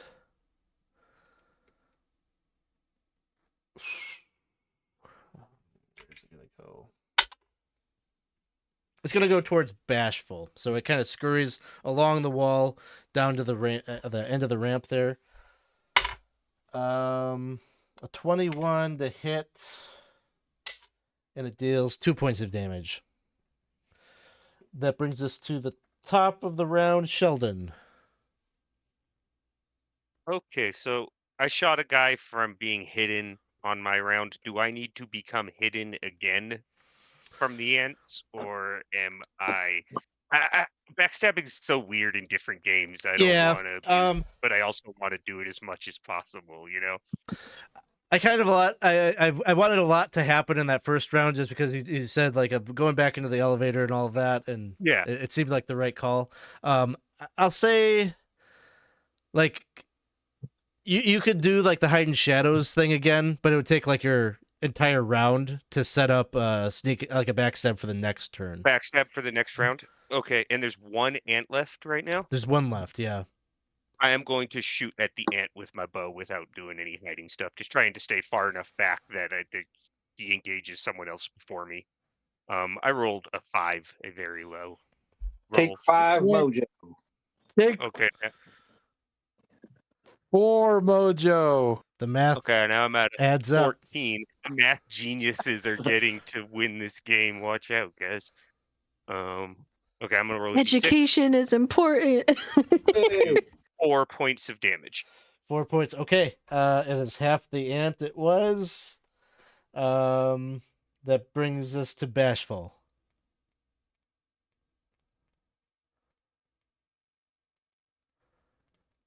He's muted. Oh, Ryan, it's your turn. Okay. Yep. So are both? There's one left now, or There's- there's still two? There's one left that just took a shot from Sheldon, so he's wounded. Yep. Okay. Yeah, I'm gonna go after him. Dwarf die is a 1. My d20 is a 16. Plus that 1 and my strength is an 18. I think that hits. Hits. And a d8. 6 plus 1, 7. That one goes down. So nicely done. That's the end of combat. Anybody who did not already do a grandstand, if you want to, you can do that now. Oh yeah, I'm gonna go ahead. Thinking of what I'm doing, what I'm gonna. Yeah, I'm Is it like a performance Oh. check or like what is it? It's a performance check, and then you add, but you also add your level to it. And you As want a jammer, 14. As a jammer, I get a little extra things for performance checks. That's why I wanted to ask. Not when you roll a 3. Yeah, no, I'm kind of the same way with the 6, and honestly, like I'm fine. Like I got a 12. Okay. 2. Yeah, someone give this man You're 2 gonna do mojo. fine. What do you do? I'm right behind you. You all been thunderstruck. Awesome. And I just like do like a pose. That's pretty cool. Awesome. So, some replays and such from the battle with the ants are playing on the AVS screens. Just to kind of reiterate the things that you're seeing. There's a no-go door at the north. There's this kind of pipe tunnel that seems to lead into a chamber. From your vantage point, you can't really see what's in there. And then there's 2 doors to the south that have these images kind of etched into them. One with a woman with a wind fan, and then the other with a pouncing tiger.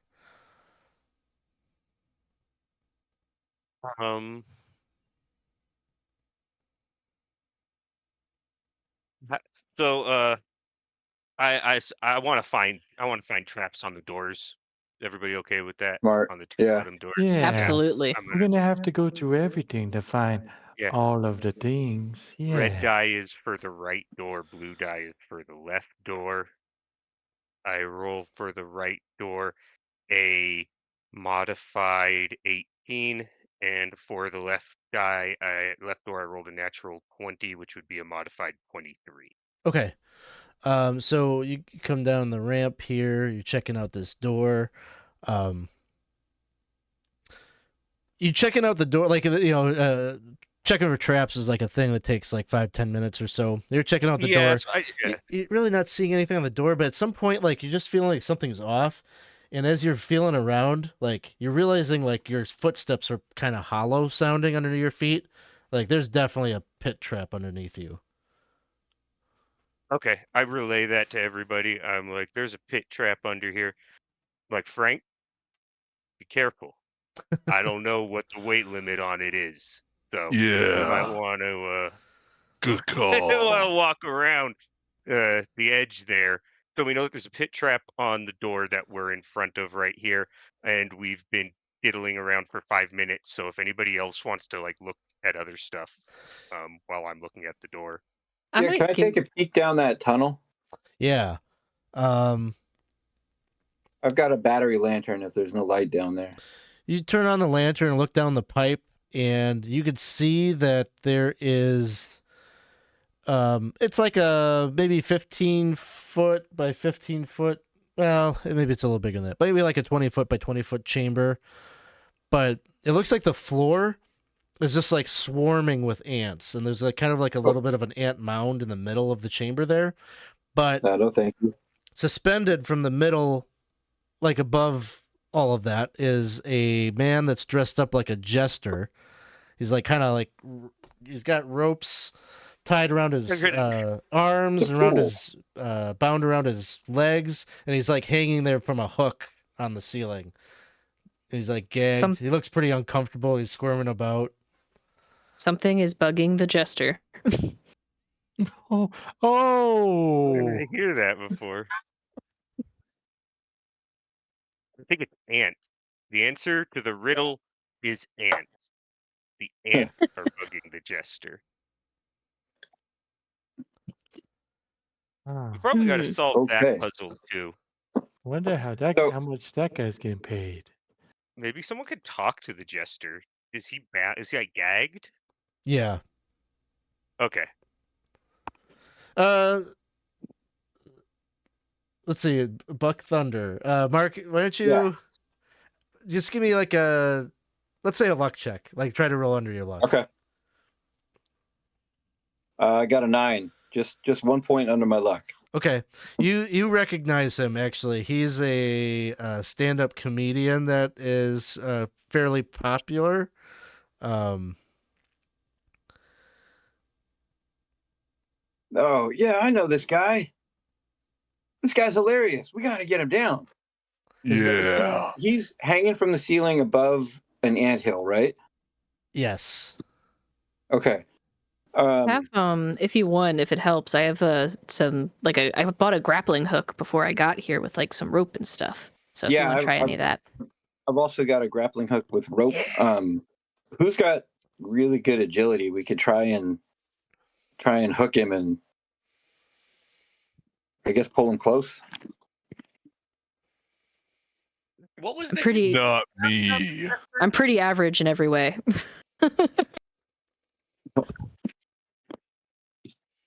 Yeah, I don't have good agility. If I had to sneak him or backstab him, I could do that. I Does anybody can have? inspire somebody a little bit to be better on this check. Yeah, I've got a Get plus this 0 man- modifier. Same. I wouldn't mind trying if no one else is like. Yeah, unless You're the somebody's got any athlete, I better guess. ideas on how to get to this guy. Are we talking like just normal sized ants or are these more giant ants? Yeah. They're not giant ants, but there's an incredible amount of them. Okay. Is So there if we- like some plywood or something like that around? Like a big old 8x4 sheet of plywood Yeah. we could lay down? Let's see. Do we have such a thing? Actually, I mean, if we take the floor off the trapdoor and just go. Oh, that's There we such a go. bad Yeah, idea. Break that That shit up is off the time to ground. think outside the box. Yeah. Yeah, see? Let's start breaking stuff. Take I this got a dungeon apart. crowbar. Yeah, let's I go. got a Now, crowbar. just realized the trap door is like 3 feet by 3 feet. It's not. It's not a Whoops. very big trap. Never mind. I thought it was. I have another idea. Why don't we just take these doors off their doorposts and use those to walk across? There Probably seems after like we a deal with puzzle these doors. those. These doors probably they got a puzzle. I can tell because they got pictures on them. This is the kind of thing they do with doors and dungeons with puzzles. You think there might be something behind them to help us? I don't know about you, but I think ants would love to eat a tiger Wait, and then what was get bigger. one door was a lady fanning herself, and what was the other door? Tiger. Pouncing tiger. Now we're supposed to be rescuing a king, a queen, And a a fool. jester. A fool. Yes. So we see the fool, ostensibly a lady. I'm just trying to see if like maybe the doors have other people behind them, but also we could just walk away from doors. I don't know. No, we have to check everything. But you said that there might be a trap. How would we open the door and not set the trap Oh, I have off? to use this skill I have called Disable Trap. Would you like me to do that? By the way, Sheldon, your checking of the other door reveals it is not trapped, but it is locked. Okay, I have one for that too. I got pick lock. Let's get to work, boys. You're the Yay! man of I, it's since I'm time. standing right here, I'm going to pick the lock of the door that we're sitting right in front of, or attempt to. I roll an 11 plus 1 for my pick lock skill. I will and give you a mojo. I'm gonna One do- more mojo from me. One more for Yeah. me. That's 15. That should be good enough. 15 on a pick lock check. It opens. Right. It reveals I guess we'll a open- hallway beyond. The hallway ends in another door. The walls are covered in multiple AVS screens showing advertisements for the crawl sponsors. You can hear the roar of the crowd somewhere beyond. Okay, just to clean up our work, I'm going to attempt to disable trap on the door next to me. Okay. I Yeah. roll a 3, not a 1, Oh, a 3. Maybe That's we'll a just lot of leave this mojo. door. Let's leave the fan door alone. Let's just go down the other door. Wait, but he did a disable trap. I rolled a 3 disable trap. How much mojo would you I'm gonna like? give you 5. I mean, we're gonna mojo. need 12 I'm or gonna give you 11. 5. I'm gonna give you 4. I can give you 2. Okay, That means that's a plus that's 11. 14. That's 14. Is 14 enough? 14 allows you to Disable disable the the trap. trap. Otherwise, you were gonna fall I'm through very, the pit. very grateful for a lot of reasons, but thank you very much for donating so much tonight. Time to take Else this Pauline wouldn't have been again. possible. So you managed to disable. Do you want to open the door? Yeah, we'll open that one too. Okay. You And open the crowd door, goes wild. and there's nothing on the other side. Like just like a wall. Yeah, it's like an empty, like 5 foot, like a closet is essentially what you're looking into. Just make sure that there's not like a mirror trick or something that no one's gonna be like these goons. Like there's totally a mirror, so like I throw a rock in there. Okay. Nope, there doesn't seem to be any trickery with that. Okay, then yeah, let's just go down the other one. You and do after you hit Yeah. like the side of the wall with like the rock, like you feel like you hear like these like gnashing of teeth like underneath your feet. Yeah. We'll just go we'll go through the one with the cheering crowd. If everybody. Yeah, I like that. I like that idea. That sounds good. Do we want to Good- get good the call. Chester to come with us? How funny is him? You know him. Yeah, is he a good How one? good is he? Yeah, I don't know. I saw him at the Improv in Vacaville, and he killed it. Really? Look, I don't know. gotta I was take- pretty drunk at the time, though. I gotta take a leak. If you guys want to talk about if we're gonna get that guy down before we leave, I'll be right Sure. back. I think Well, we we have should, this right? It's a door. goal. It's a We have this goal. door now. Let's use the door. Cudgel said we had to get all 3 of them, right? Yes. Yeah. Yeah. So either way, we have to come get him anyway. We're gonna have to Okay. get him. We might as well spend the time to do it now. Well, Not have my to only come back. thinking is that if we get those ants mad, they're gonna come and flood into this area. I have an idea. You think? Yes. Yeah. What's your idea? What's the ultimate goal of a smaller ant? To get fatter? Fatter. Better. Yeah, we got 6 large ants in this room. Oh, feed Let's give the ants, yeah. Yeah. That's a real track the ants time with for you. ant bodies. And I'm just gonna just like stick my hands in the nastiness that is the carcasses and nasty oozing exoskeletons of the ants and just throw one in the room. Okay, sounds good. You grab the ant, just chuck it into like the corner. How about give me just a strength check to see like how far you can. It is a big ant carcass, so that's the challenge. Is getting the Yeah, body and in you there. know Frank is strong. Which I Frank? rolled a 5. Yeah. Plus nothing. I have a crowbar. Ah, I was gonna ask if you want any help, Frank, but I it's up think you've to already made your you. rule. I I'd be already down to help. threw. Have we To have- discussed setting the ants on fire? Yeah. No, I like the fire Hold idea, on. but Hold on. Because he's doing a thing. Are we staying Okay, at the I'm sorry. 5? I don't have any more mojo. I don't have any more mojo. None. I'm out. Yeah, 5. I have a little. How much do you need? Nah, don't worry about it. 5 is my final throw. That's gonna be great. Okay. With a 5, like he chucks it, like kind of. It's a pretty Yeah. shitty job, and it's like lands Yeah. like just 5 feet in the room. So all Yeah. like the plan would have worked, but all the ants now have swarmed and are like right in front of the area where the pipe is. Maybe we come back when they finish eating and try this again. Yeah. I think Yeah. the jester's in a bad way right now. The Yeah. Justice will have look at you like, West. Yeah, that sounds good. Oh, I think We the have- jester wants us to stay. Perhaps. I don't know much about ant colony culture, but do you think they love interpretive dance? Do you think that like if they're all on this side of the room now, if like I've got some of those red rock fire things from the last deal, do you think if we tossed a couple of those in where the ants are, we would torch the jester or no? well, they're not under the jester anymore. They are actually right by the pipe. So it's a more reasonable thing based on where they're at now versus before. Let's turn this pipe into a pipe bomb. What do you think? Let's do it. Yes. Yeah, The only good bug is a dead bug if someone hasn't said it yet. it's I have time 6 to go red rock anarchy. fire.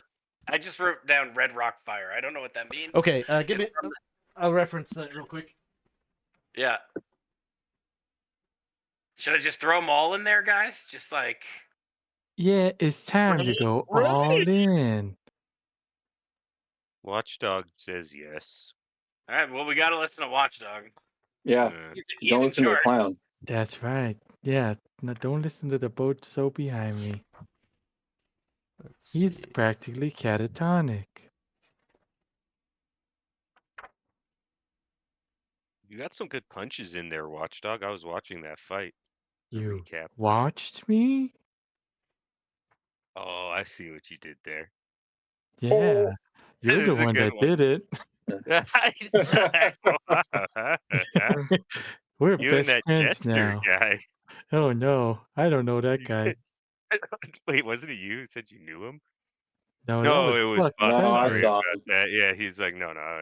So what's My his bad. stick? What does he Apologize. do? It's a lot of observational humor. It's a little dated, but it's funny. crowd work, observational humor. You ever wonder what happens when you're in a dungeon? His name was Eddie London. That might help with What's the what deal type of... with all these ants?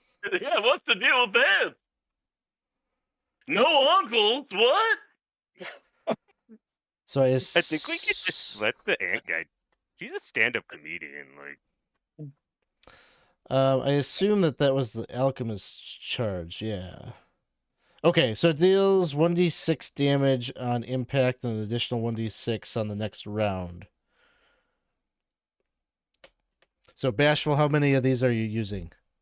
I'm gonna use them all. I'm gonna throw all 6 in there. Oh fuck. Okay. you can roll all those dice if you want, but it's just like boom, like you all get like blown back. It's like, Chester's swinging. you're out in the the woods with your force of the buddies and you got a blast. can of gasoline. You're like, you know what? I know how we can get this fire going. Clunk, clunk, clunk, clunk. So Who needs eyebrows? Let's just say it was a little bit like a gender reveal, I'm gonna pull out my microphone and say, now that's what I call a spit roast. Nice. Grandstand it, baby. Trying to grandstand. Oh yeah, go for it. Someone should. Fucking God. No. 11. It just didn't, the camera like cut because they're focusing in as the dust is clearing, like they're focusing in on Eddie London, who's just up there, like his clothes, like he's just baked, like his clothes have disintegrated off and he's basically nude, just hanging there. And I think I'm gonna try to grandstand again with the barbecue ziggurat slogan. okay, that's good. Nice. All right. And 18. Oh, hell yeah. Got it. Plus 3, so yeah. Okay, cool.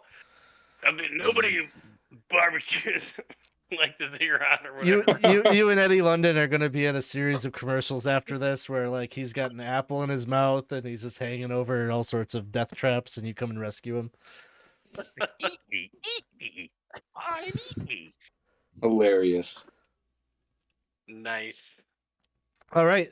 So you're able to, pull him down, unhook him from the device that he's hanging from, and untether him and everything. And he just, gives you all like a great big hug. And he's like, "Thanks for rescuing me first, man. I couldn't fucking hang out there anymore. This fucking sucks.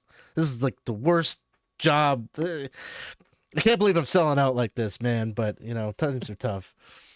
I've got a T-shirt with my name on it with the Nemesis Mountain Fund charity logo on it, and I'm gonna give it to him to wear. Thanks. Thank you so much, God. This is just a great. Thank you. And he like Hey, fun. Yeah. Oh, sorry. he's gonna make his way to the no-go door and like wish you luck, pat you on the back. Yeah, Lights don't up the smoke. don't walk out in open air with that thing. Or at least keep a lookout to the sky. Yeah. What do you mean? He just gets That's like nice. annihilated immediately as he goes out the door.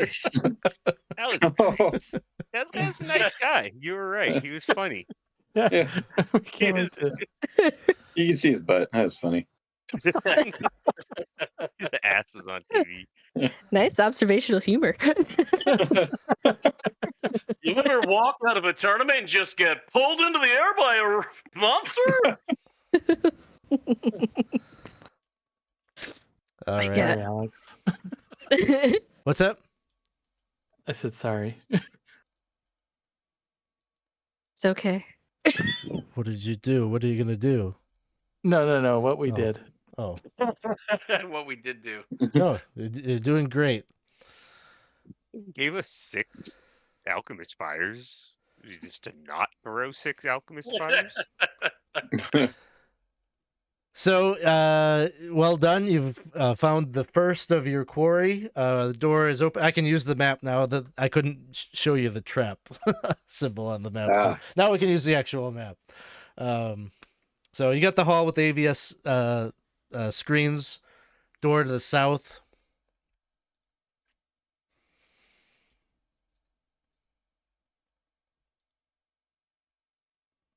Did we? Is it just me? Did we lose you?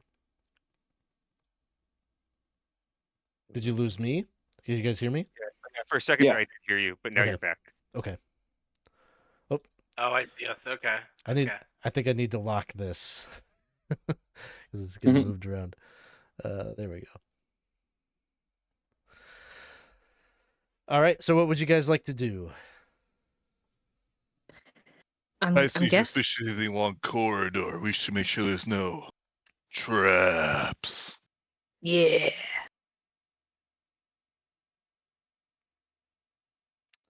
I'm looking at you, Big Sheldon. And yeah. Before you do that, It'd be nice I if you could do believe- that for us. It'd be sweet. before you do that, I believe in your capabilities and your very, very bad brain. I'm gonna try and lionize him to see if I can boost up his morale for this check. Okay. Oh yeah, I'm very easily lionized. I got I'm a going to 12. find- I don't think that will get you anything skill-wise. Congratulations, you'll have a +1 to your attack roll for this Okay. round. Well, we can just spend mojo on the skill roll itself. So let's see what we get. I'm gonna find trap on a dead door. Okay. 1-7 here. I roll a find trap is an intelligence skill, right? Yes. So I roll a 16 modified. Okay, doesn't seem to be any traps. It is locked. Okay. Looks locked. I will attempt to pick the lock. I rolled a 5 modified. That one. Lock looks complicated. Do we want to take a second to try to find a key, or do we want to spend a shit ton of mojo to brute force it? Or we could just Like brute smash it with a force big old it. yeah, we could just brute force it. That's what I like. It's not trapped. So I hold up the why don't we- crowbar. yeah, let's just the skip I hold crowbar. up the crowbar. There's been 8 crowbars. Well, let's in all this. just take crowbars and just hammer on this door. It'll look good for Yeah. It yeah. doesn't look good. It's a intentionally flimsy door, so like it breaks immediately. It's like it was like you were supposed to like run through Stumble this through it. and it would shatter, like it'd be like a cool like pro wrestling like entrance kind of thing. But here you guys are all just like whoa! You stumble out with your Walking crowbars. Like the crowd, there's like a mixed reaction as you all stumble through, and you find yourselves in this big kind of arena where there's a big castle laid out. Door shuts, or there's like a actually this door doesn't shut behind you, but the door to the ant room shuts behind.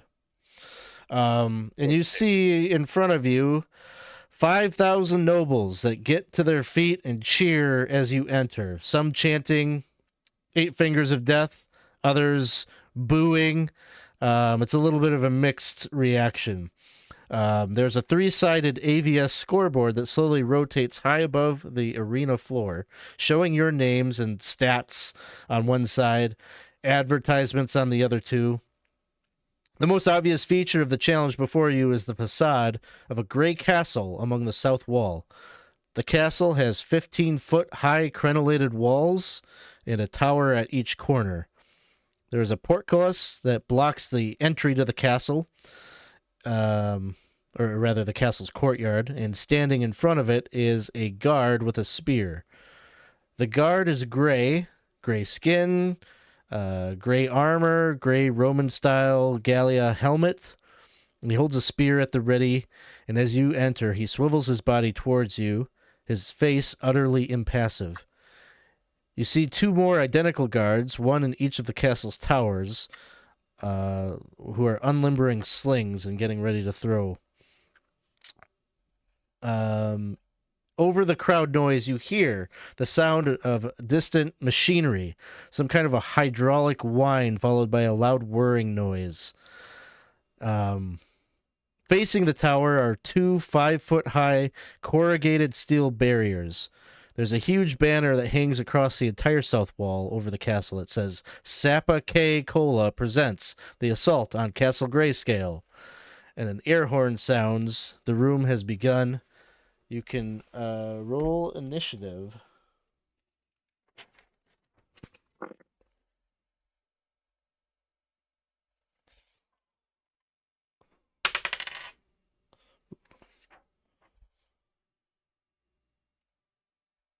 And let's see. Bashful, what did you have? Uno. 1. Sheldon. I got a 6. Thunder. 12. Jenna. 8. Frank. 17. And Watchdog. 2. All right. First up is the guards, then Frank, then Thunder, Jenna, Sheldon, Watchdog, and Bashful. So the guards are up first. The 2 with the slings. Since you haven't moved, I'm going to say they have a -1 on these attacks, but they are going to try to hit you from the distance. 1 attack on Bashful. An 11 to hit. And the other attack will be on Frank. And that will miss. So a couple of rocks come sailing your distance. It was going to be a hard shot for them to make, but they gave it a try. And then we go to Frank. I'm gonna move forward to it. Seems like if these look like some sort of protection, some barricades are placed in the middle. I'll go over there, and as I'm going there, I'll pull out my microphone once again and say to, let's say, one of the guards in the tower with one of those things, if that's the best you got slinging rocks, you'll best be slinging burgers at the restaurant when you're done here. Disrespect. Damn. On the one on the ground, I assume? Tower guys. Or one of the tower One of guys. the tower guys, okay. Gets a His 19. DC is a 10. Okay, so he makes it. I haven't rolled above like a 6 on most of these checks. That's it. Brings us to Buck Thunder. Okay. I am going to cast Bless on Watchdog.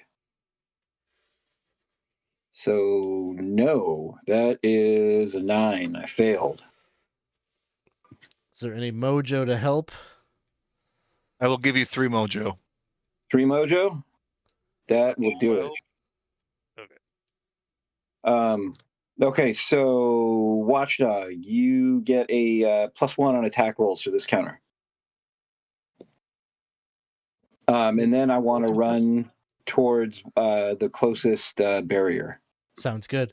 Just your FYI, when you're behind the barrier, you get a +2 to AC. Cool. Awesome. That'll bring us to Jenna. I think I'm gonna take out the crossbow I got from the last thing, and gonna load it up and shoot at the tower guy. Sounds good. Yeah, shoot at the tower guy. Let's see. That is a 19 to hit. That hits. Woo! And I believe it's a D6. Yeah, D6. 5 points of crossbow damage. 5 points. You watch as it's a crossbow bolt. It strikes into it, and you can see like it kind of like parts of it kind of crumble and fall off, almost as if it's not actual armor that it's wearing, but it's like it's almost like clay or statuesque or some kind of material that its just entire form is composed of. But it is still standing. Okay. And that brings us to Sheldon. Is it paper mache? Or is it like crumblier than that? Like a He said it was like clay. It's maybe more like it's like a brittle material. Not quite like paper mache, but Like terracotta pot? yeah, maybe more like that. Okay. I don't want to. Is there like a double move in this game? Like, can I forego my shot to run to the second barrier? Okay. Yeah, you I can want do to that. forego my shot, run to the second barrier, and get down low enough that maybe they just can't see me, like just completely behind the barrier. Sure. I'll let you do a hide and shadows check on that if you want. Yeah. I kind of want to just set up and see if there's a reason, something to do over on the other side of the room here. My hide and shadows is not going to work. I rolled a 5. Okay. There doesn't really seem to be anything different from your vantage point there. Maybe you see that there's a door at the end here, but I saw the door on the map, and I kind of was like, I'm gonna be over on this side of the room, see if I could bait a hide and shadow out. But looks good. that brings us to Watchdog. Dawson, were you saying something, or you're good? Yeah, I did have a question to ask before. Oh, sure. Because you said they were made of mache. My disrespect thing, I just read it. Is ineffective against inanimate objects, slimes, and constructed creatures such as golems. Oh, yep. It wouldn't work, I guess. Thank you for take a free point of mojo for looking at that. Watchdog. That was so noble. Anyway, I'm gonna move up and attack. Can I get all the way to this? With a double Has he move, been you hit could at get. all? He has not been hit at all. Okay, I'm not gonna do that then. I'm gonna move up to the barrier Okay. and I'm gonna pull out a javelin and chuck it at him. The one on the ground? Yeah. Sounds good.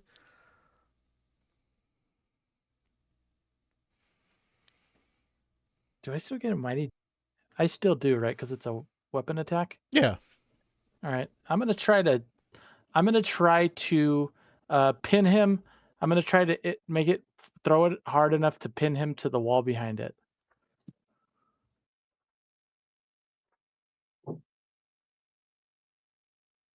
Papa needs a 3. No, I got an 11 to hit. Well, we Total. can make an 11 Oh, work. I'm sorry, 12 to hit because I got a +1. I'll give you 2 mojo. 14 to hit. 14 hits. Yeah. Okay, well, I get some damage.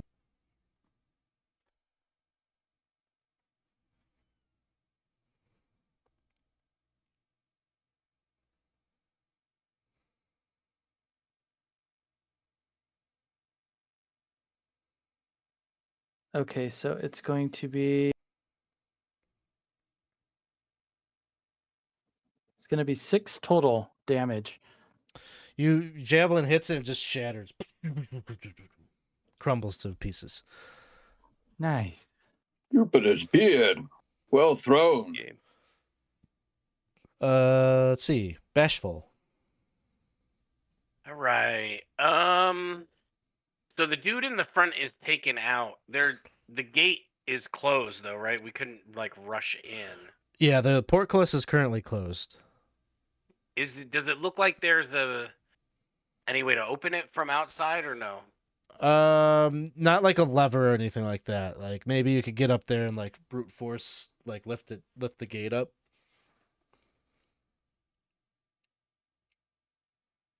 Okay. I guess I'm going to then just I'll run behind the barrier for now, and then yeah, I don't know what more we could really do for now. I could double move to get up there, but then I couldn't do anything. I'd just be vulnerable. So Sounds good. yeah, I'm just gonna hide behind the thing for now. Sounds good. You hear that same like mechanical sound, like you hear that happen behind the walls, and the two on top are gonna try to chuck their sling stones down at the group. One at Watchdog misses, and the other on Buck Thunder, and that one also misses. So these are like really bad throws. Like they're just like sailing several feet over your heads. That brings us to Frank. I would like to move up towards the wall, and with my rope and grappling hook, attempt to throw it up to attempt to scale.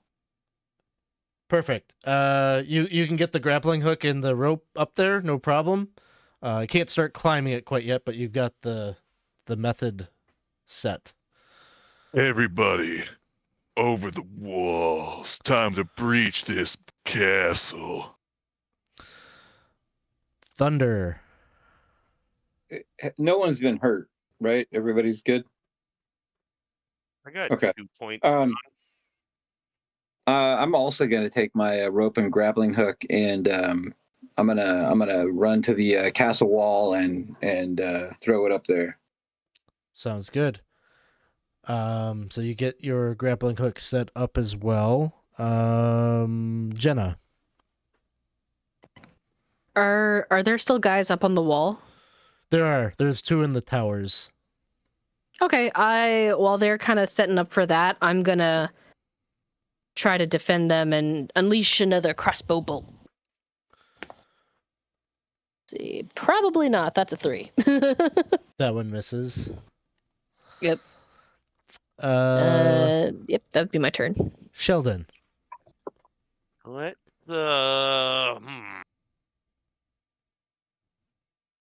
I feel like I don't want to be the first person charging in, so I am going to take a shot at one of the guys, the guy up on the right tower.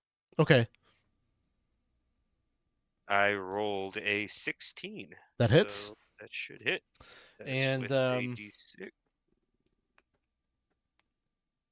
Does 1 point of damage. 1 point. Okay. Chips away at it a bit. That'll bring us to Watchdog. Watchdog is gonna scale. Before I do that, if I wanted to like switch to my shield and another weapon, is that like an action or is that like free action to switch? You can switch one item out as a free Okay. action. Okay. I think he will just keep his he'll keep what he's got for now and maybe do it later if he needs to, but he's gonna use his axe and he's gonna go up and climb one of the one where whoever's more damaged, he's gonna go up that side of that rope Okay. to scale to attack. So this one over here on the left side was the one Jenna had hit. So,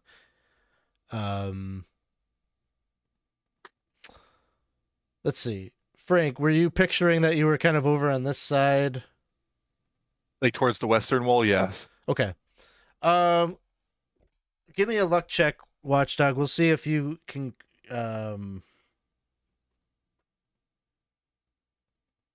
If you succeed on the luck check, I'll say that you could take a strike as you climb up there.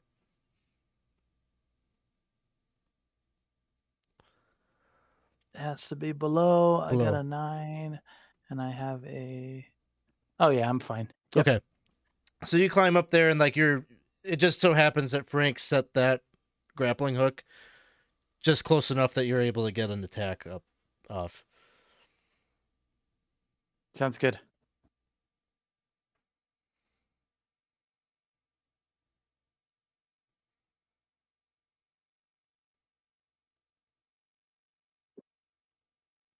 There we go. It's going to be a 17 to hit. That hits.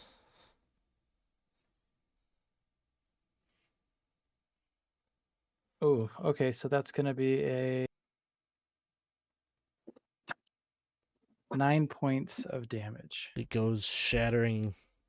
And you can see now that you're on top of the wall what's on the other side. And there is this, basically it's a giant 3D printer that is creating more of those guards. So there are 2 guards that are inside the courtyard here. They've got spears and whatnot, just like the ones that were on the outside. And you can also see that there's this gigantic cage that is being held up on kind of a wooden structure or whatever. It's not hanging like spectacularly tall or anything. It's maybe like 5 feet off the ground.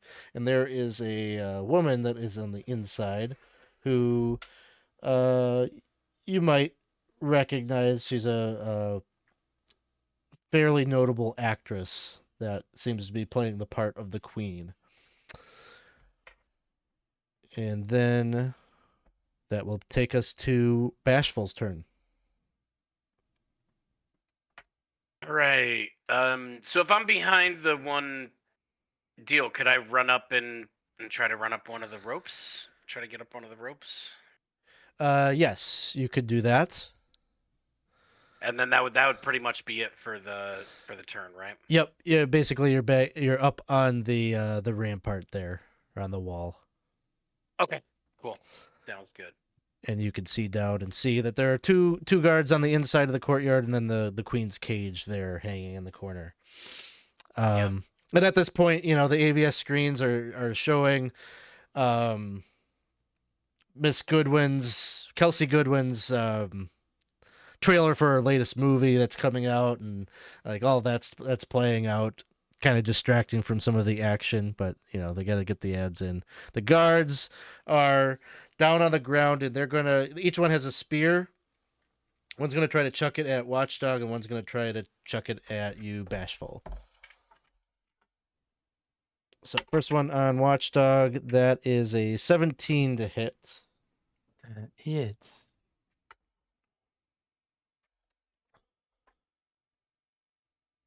And that's a D8. But it's only 1 point of damage. Ooh. Bashful, yours is a 12 to hit. Nope, miss. And that will bring us then. And then you see that there's like a third one that just finishes printing. So there's 3 in there now. Are we gonna break that printer, son? Frank, it is your turn. I will scale up the wall as best as my rotundness can. It pretty much looks like just a singular ball just going up a rope. Yeah. And I'll get to the top and I'll see what's happening below and say, "Don't worry. I heard that 3D printers don't survive house fires," and I will pull the pin on my alchemist charge and chuck it at the 3D printer. Okay, sounds good. Just roll me the damage. D6. D6, 3. 3 points. Okay. So it's currently shatters. Alchemist fire spreads all over the machine and begins to ignite. The thing is still printing, but you can see that the fire is starting to maybe kind of melt some of the material that it's working with, and given time, it's going to start to break down. Awesome. Next up is Thunder. Okay, I'm going to climb to the top of the wall. And is there still one guard on the wall itself? Yeah, there's one over in the right tower there. Okay. So can I climb to the top of the wall and then attack the guard?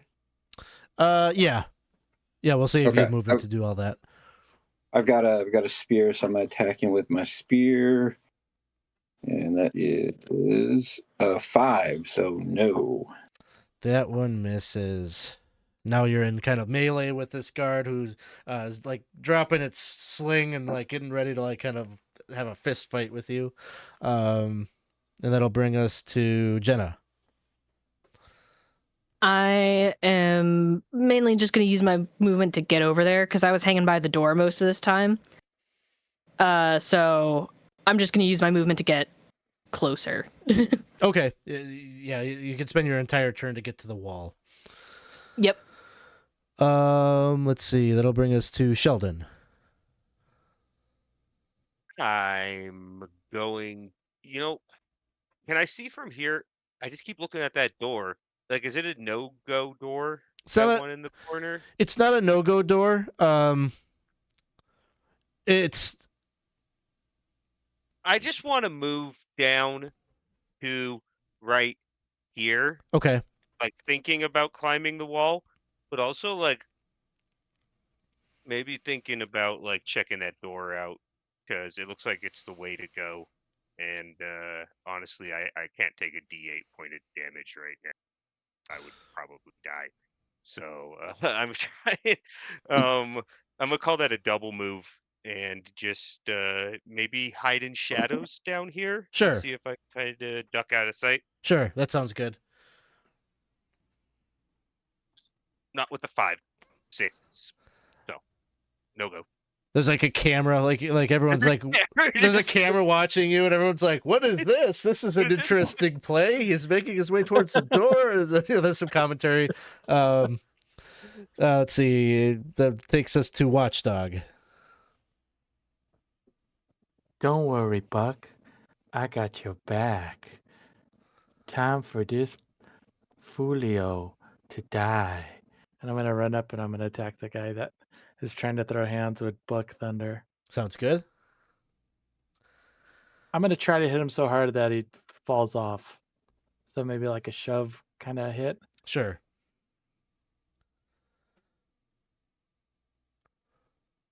Oh, well, I got an 8 with a 3. What do you call it? So I don't think that's gonna work. No. I will give you 2 mojo. Oh, I have. Do I still have a +1 to attack or no? Was it just... Yeah, it lasts for the encounter. Okay. All right. Well, 8, 9, 9, 10, 2. 11. All right. 11. 2. Let me see. 2 from see. Bashful. 12, 13. Need one more. I got one more for you. Make it 14. All right. 14. Up to you if you want to roll all the dice, but I would say, with your damage and also the d6 of damage that he's going to take from tumbling off the wall, like, he's going to shatter. I'm gonna just yeah. I'm gonna shoulder check him and just look at Buck Thunder and give him like a weird high five with the mouth open. Well-timed attack, watchdog. Sorry, I didn't mean to lick your hand. It's okay. Going for a grandstand? That's right, friendship. Yay. Wasn't obvious that was grandstanding. For Watchdog, that seemed about as grandstandy as it gets. I got a 18. All right, you get a point of fame. Ooh, You Nice. were right. You son of a bitch. And I do the forearm grab instead. Yeah. Yeah. Awesome. That'll take us to Bashful. So what's the situation? We've got. Is So- there one more still up on the top, or Nope. there's just 2 on the ground? So there's 3 on the ground. The 3D printer that's creating the things is currently on fire, but it's still working its Printing. magic. And then you got the cage with the queen in the corner.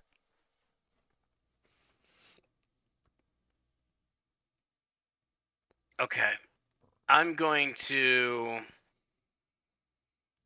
I think I'm going to try to do like a mighty action or whatever the hell thing. I'm going to try to jump down, nail the closest one that's to the 3D printer, just kind of like make a mess. Just kind of jump down there, nail the thing with my axe, try to bash in to it, knock it into the 3D printer, just like destroy everything. Maybe make the fire go all over. I don't know. Sure, that sounds good. Yeah, you're trying to like sabotage it by throwing its own creation right into its. Yeah. While attacking, I don't know. Whatever I can do here. All right. Let me. Now, how does that mighty thing work or whatever? So you'll roll your D3 along with your D20 for the attack roll. Okay. So the D3, I rolled a 3 minus That's good. 1 is 2, and then a 6 plus the 3 plus 1, 10. We will wait dramatically I for have see no if there's more any mojo. mojo. I have no Oh. mojo left. I'm out. And I can't use my own mojo, right? You can't use your own. I got 2 for you. How many were you at right now? 2. You say you have 2. How many you're at with plus That's 2? what I. He needs would be 2 12. more. I don't have enough. Got 0. No. I can't spend my luck on him. I know I got weird luck dice, but I can't use it like that, right? The specialist? No, the specialist can't. There is a class that can, but no. Ryan, you could spend your own luck if you want to spend 2 points of luck. You could make that happen. Okay, so unfortunately, it misses, And I'm probably down on that. Now I'm down there. and now you're down there. Yep. So the guards. Dawson, roll me a D6 for the alchemist fire. 6. Ooh. Oh. It is still active. It prints another guard.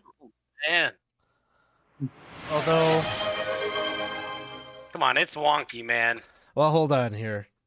It's a wonky ass guard. So- That filament was bad, dude. So Tux just donated $15 for Futures Explored. So you all get 3 points of mojo. Oh, thank you very much. I'm willing to say we're Appreciate it. still on Bashful's turn. Give him 2 of mine. All right. Yeah. So there you go. You got enough Bashful to hit, so you can roll some damage.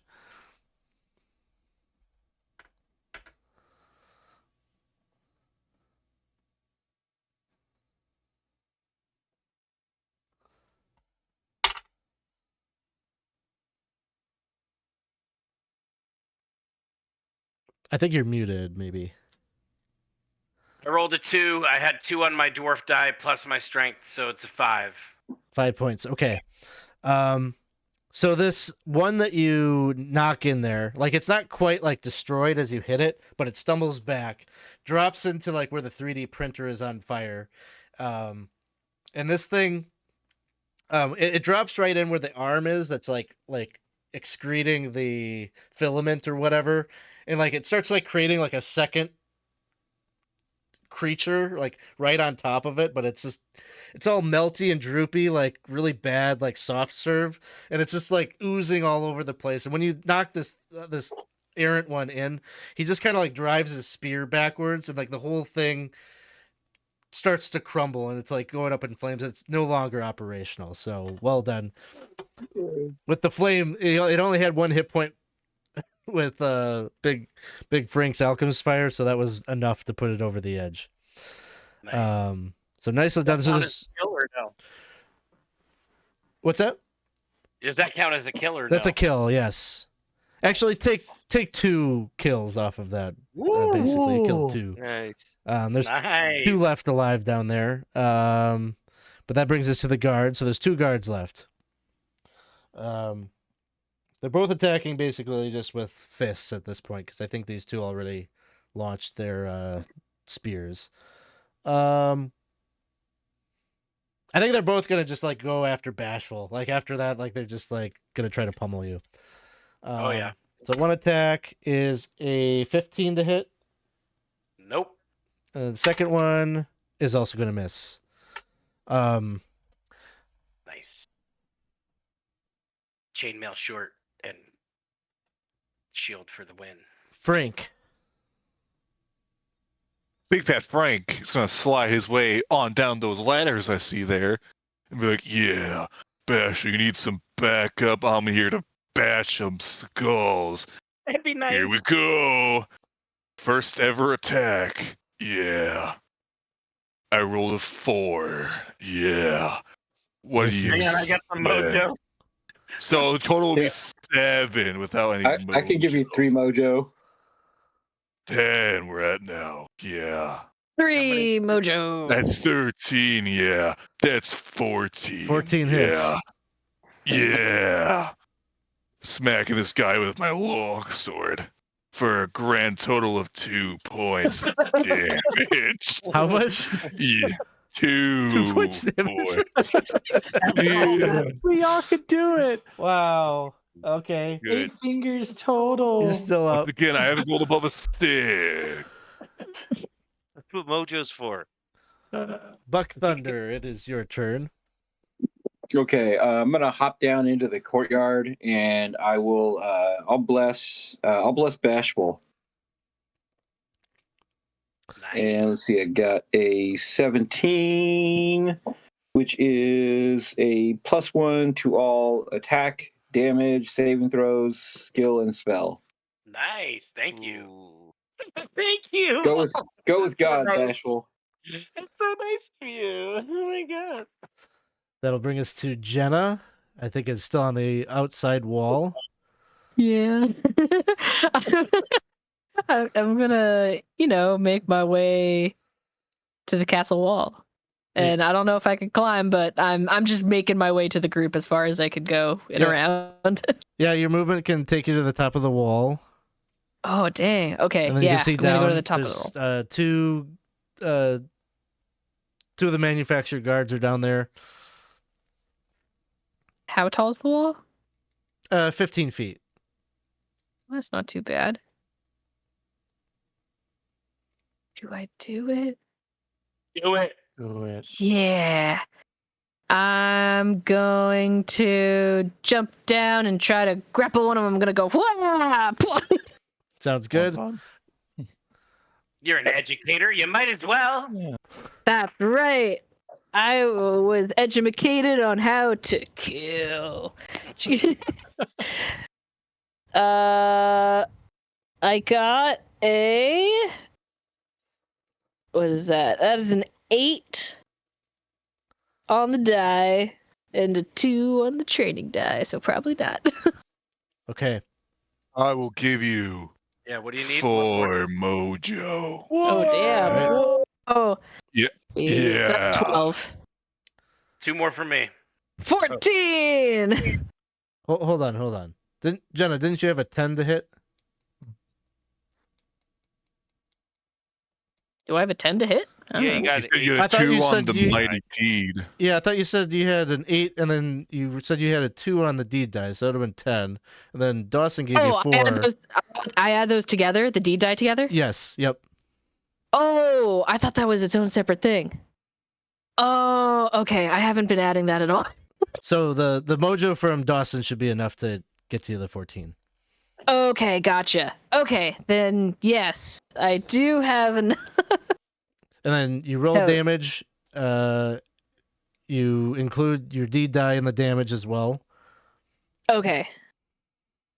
Gotcha. So that would be a 3 total, because it's a 1 on the damage die, 2 from the D die, and I'm sorry, actually that would be a 4, because I get +1 from strength, From so strength. it's 4 total. 4 total. That's enough to take this one down. But you need to give me a reflex save. That makes sense, yes. Because I've fallen from a great height. Yeah, if you got the deed, then I wouldn't make you do it. Yeah. I got a 14. Okay, no problem. You tuck and roll and no damage. Whew, okay. That'll bring us to Sheldon. Oh. I'm Come gonna on. look at You're, that you're like door. watching. You can see I'm everything that's gonna look at happening that on the ABS door. above you. Yeah. I'm gonna go see what's up with that door. So I'm gonna go walk over to the door and start like like mechanically finding traps on the door, but Oh. I wanna open it. Sure, So I'm gonna see if it's dangerous. sounds good. So I know that may take longer than a single round, but I'll give you a roll right now, and you can tell me Sure. find out. I get a 14 modified. All right.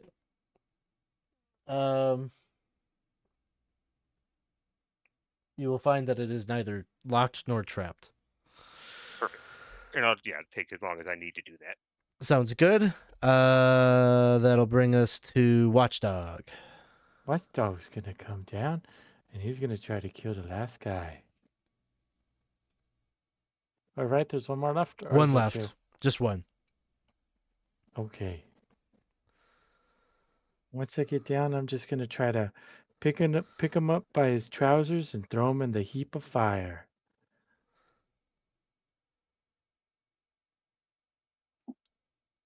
So I'll say that this is I'm doing unarmed, 2 Okay. unarmed attacks. Oh, I did. The first one was not good. How much? I hope we don't have any more mojo because I just Not a lot floating around out crit. there. I No. just failed. Okay, crit all the failed. mojo goes away. Owie. I'm surprised it took that Oh. long, honestly, for that to happen. That's okay. So we got to deal with the fumble. Fumble table. I have a.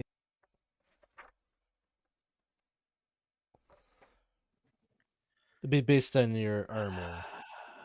Why didn't I write that down? I'll look at it real quick. What kind of armor do you have? I have a chainmail. I have chainmail. Chainmail is a D12.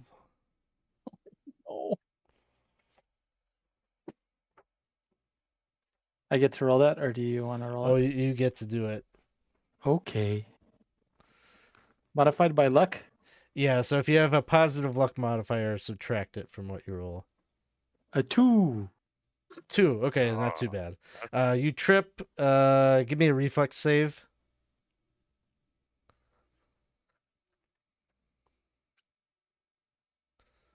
1. 1. Okay. You're prone, and you spend your next turn prone. That'll bring us to Bashful. Could I still attack prone? I'll let you attack on the Oh, Okay. because you got your other D16. Yeah. Yes, you Does it can go attempt. down because I'm prone? It does. Is it D14 now or? No, it's a minus. You have a minus. I believe it's a -2. Yeah. Okay. So still possible. I got a 10. Ooh. No, Hopefully we don't have 11. mojo. But we don't have any No one mojo. has any mojo. Yeah.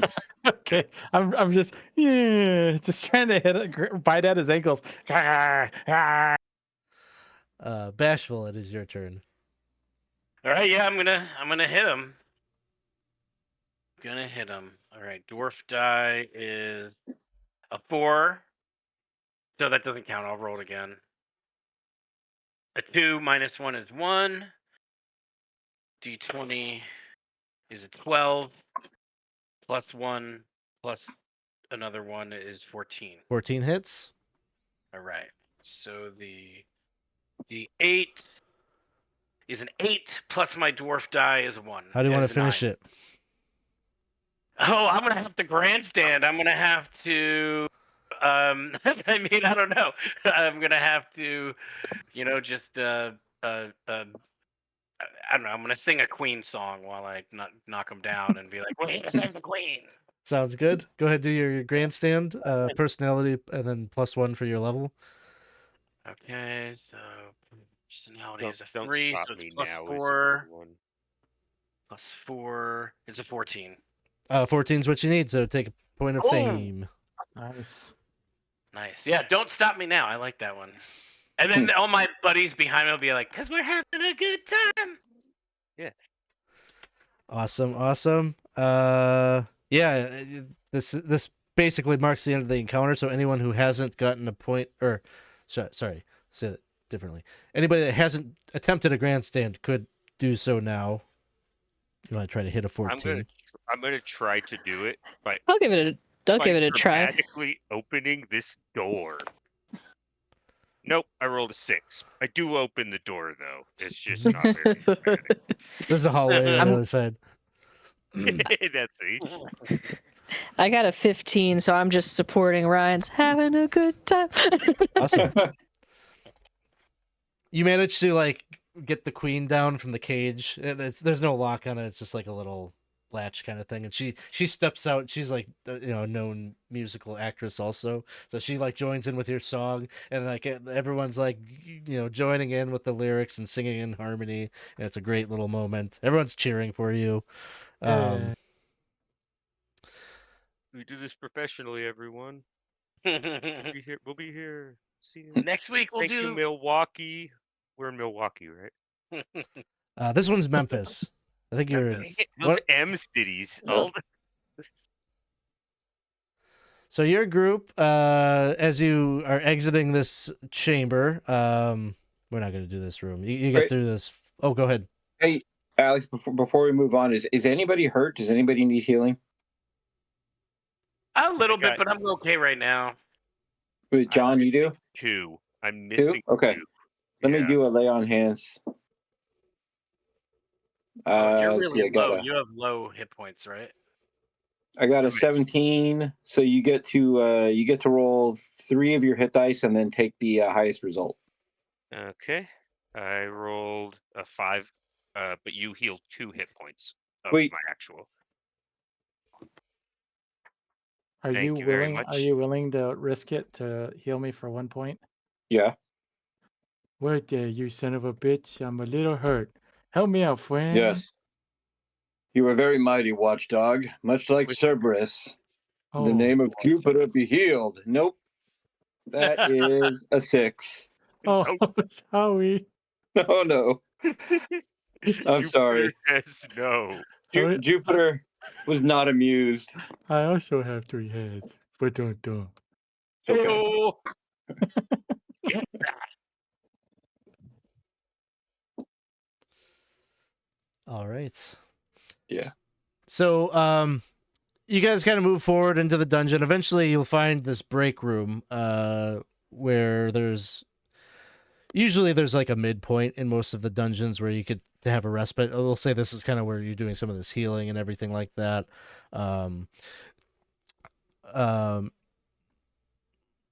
Mr. Floggers is there to greet you, and he's like, hey, you guys are just doing such a wonderful job. You really are something special in the eyes of this audience. And hey, there was a gift basket that you got from the the literacy board, and he hands you a basket that has 1, 2, 3, 4, 5, 6, 7 potions of minor healing in it. Not 8?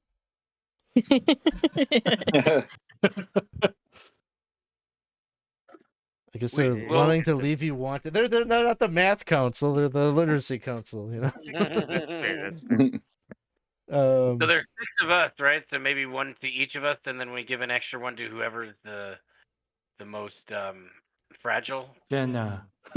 Yeah, Yeah. yeah. I think I would argue maybe to someone who's less fragile so they can apply the potion. As much as I would love to take it, that might be the best way to handle it. Because if I'm down, I won't be able to take that potion. If it's already on your body, then we could just get it from your body. That's fair. Okay. we need it to be. Exactly. There we go. Yeah. We needed to get over there anyway. Thank you. And Mr. Flodgers also says, oh, and by the way, you've done quite well. You've already won 1,000 gold pieces for your victories thus far. I'll have that deposited into your bank account. And then he shows you this like little silver ball that he has, and he says, "Oh, and you received this for besting that last challenge. It's an omni weapon. You want to see how it works? What do you want to see? What kind of weapon would you like to see?" I was gonna say, based on my literacy training, that sounds like an any weapon. Yeah, he like kind of grips it in his hand, and it like just turns into like a spear. Switches it around, it turns into like a big great sword. Switches it again, it turns into a bow. Then he switches it back so that just is a sphere, and he hands it to you. So you get that. It's a +1 omni weapon. Oh. Whoa. 1's big money too. I think that'd be great in the hands of Bashful. Yeah. You should take it in your hands, Bashful. Yeah. I could use it to bash stuff. Yeah. Right. Yeah. Do it, Bashful. That was That's what it excellent did. timing on that like one. A gift from the gods. Mr. Floggers, I've been thinking. While we Sorry. while we're sorry, haha. While we're we've been using a lot of the alchemist fire. Do you think maybe you could get on the phone with Barbecue Ziggurat and ask for them to chuck a few our way if we get past this? You know, we've been saying the Ziggurat a lot. You have been. And I've already gotten a few calls from them that they're very pleased with our arrangement. I'll see what I can do. That is a really nice thought that you had. Thank you, Watchdog. That's a great idea. Any time. Oh, and there's Should catch more stuff on fire. Yeah, set more stuff on fire. Say the barbecue ziggurat. I kind of start looking around this room. Is there anything in here we can set on fire? Oh. there's couches. There's more Break the craft rules. service. Oh, Anyone there's leave anything snacks. in the Don't really crevices want to of the burn couches? snacks. No. There's some loose change and some bubble gum. Someone wadded up and stuck down there. Yeah. People are animals. You never think they'd be sticking as much gum as they do, but they just go nuts with that stuff. Go crazy. There's one other thing here, and he holds up. There's 6 envelopes that he has in his hand. Each one has a different letter stamped onto the back of them. XCRAWL. And he says, this is some kind of a bonus sweepstakes kind of thing. You have to choose one as a group, which one you want to open. There might be a bonus prize in there for you. X. X. You go ahead. I didn't actually like register all of them, but I'm gonna go with Give X. it to, it was I X just like Pro, it. I think. Yeah. Yeah.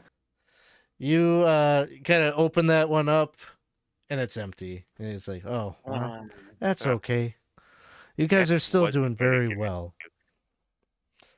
to At this point, just given the time, I'm going to say that you go forth and you do a challenge in here, which involves the king is in a bubble underwater, and you would be facing off against some Louisiana troglodytes. But you know, you go through and you deal with them. You rescue the king, no problem, and then you are brought forth for your final challenge here.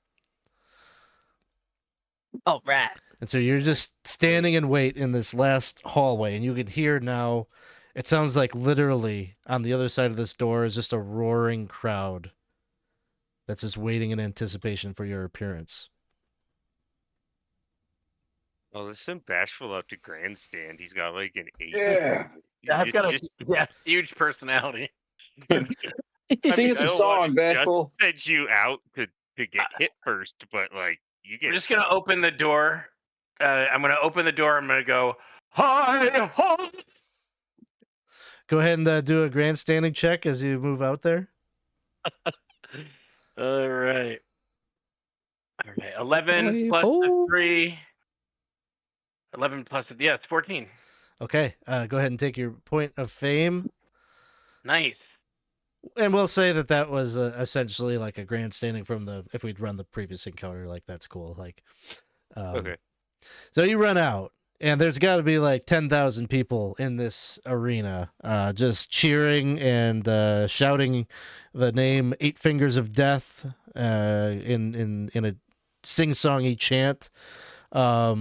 The lukewarm response you were having in some of the previous rooms is gone. They're solidly behind you, applauding, and this is your truly first real rock star moment of your careers in the Division 3. But as you were walking out, the arena floor here is empty as you walk in. The west wall of the arena has a 15-foot archway around an oversized door. Just above it, jutting from the arena wall, is a skybox containing DJ Cudgelup, and there is a group of noblemen and ladies around her. As you enter, she rises up and speaks into a microphone. Well, greetings, heroes. I don't say that lightly. You're survivors here, and you've done a superlative job. The Empire salutes you. Let's give a big Memphis hand to 8 Fingers of Death. And there's a huge cheer, almost as big as the cheer when you first entered. Okay, it's time for our final contest. For our last challenge, I'm going to call for a bit of audience participation. Ladies and gentlemen, honored guests all, please check underneath your seat. All of you have received a free coupon for any regular foot-long sandwich from Sub Chieftain Sandwiches. There's a bit of a groan from the aristocratic audience, and she says, that's fine. Just use them to tip your drivers. It's okay. But there's another thing you need to be looking for underneath your seats there, folks. It's not just thanks to our sponsors at Sub Chieftain Subs, the Empire's #1 party sub location. No, we one of you is about to find a golden ticket. Let's take a look. There's a moment where people are kind of stumbling around and fidgeting under their seats before one. There's a little bit of excitement in one area to the right of the audience hall, and there's someone that's like waving, an older woman who's waving this golden ticket. And, oh, okay, it seems like we've got a winner. Come on down. The ushers will escort you forward. And she's taking forever. DJ Cudgelup's trying to fill some of the dead air, but eventually, a few minutes later, this woman is helped down to the edge of the arena and put into a booth just outside the force walls that keep the audience safe. And you see two attendants helping her with this oversized helmet that they're putting on her head. They're giving her these two huge gloves that are kind of connected to like wires. And she's giving like a couple of playful jabs, and DJ Cudgelup resumes her introduction. She says, all right, heroes, it's time for the final challenge. Our golden ticket has been found. The warrior that shall be your final test here tonight in beautiful downtown Memphis. And again, you're looking over at the frail old woman who's just softly jabbing forward. Suddenly, the huge door at the west wall swings open, and out steps a giant, the single most fearsome creature you have ever seen in flesh. It wears sandals and a toga, and a sash with the Sub-Chieftain Sandwiches logo. The giant looks around, stunned for a moment, then waves excitedly to the crowd. George! And it's speaking. George! Look how tall I am! And then it starts to like move, like kind of trudges over to like where you all are and like looks down. Hi. Oh, you guys did so well. I'll go easy on you, okay? Go ahead and roll initiative. Oh no.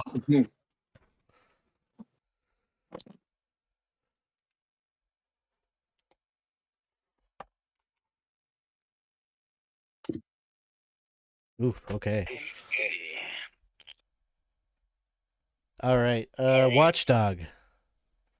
12. Frank.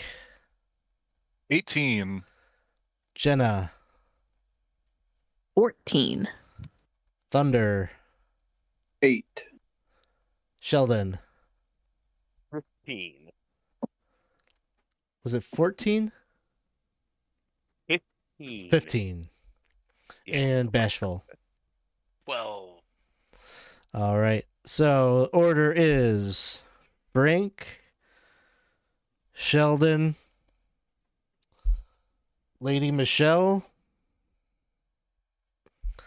Jenna, Watchdog, Bashful, Thunder.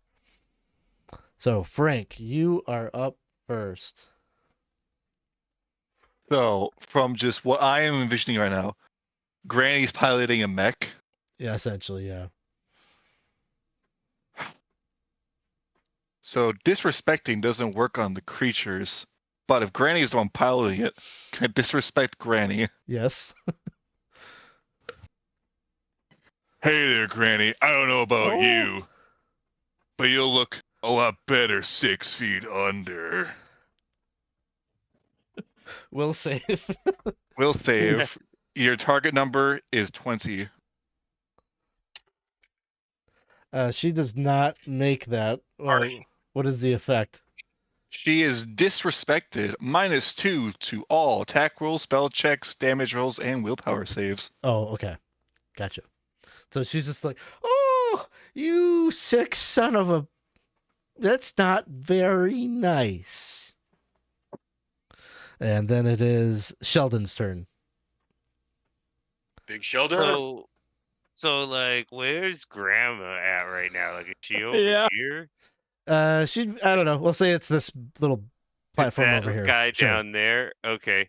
Is she's like in a glass case? It's a force field kind of thing that's meant to protect the crowd from the errant things that fly out. Like crowbars and stuff like that. Okay. Yeah. Is there like I'm just thinking like immersive sim world. Like, are there like wires running somewhere that are like sparking or something that I can like try to like break the wire? I want to break the connection between her and the giant. Like, is that a thing that I can see, or am The I only wires off that you track? see are the ones that are like on her helmet and on her uh that connect her helmet to the fists and everything like that. Nothing that you see on the giant itself. Okay, I'm gonna run away from the giant. I'm going to run south, as far as I can to the Yeah. south wall, um, and cower from the giant. I'll Sounds let good. these big boys deal with it. You can do your hide and shadows check as you're running to the Yeah, let me south there. try to hide. You see like a Yeah, little bald patch on the like side of the giant's head where there's like some sewn up sutured whatever where they implanted the chip or whatever that's allowing this.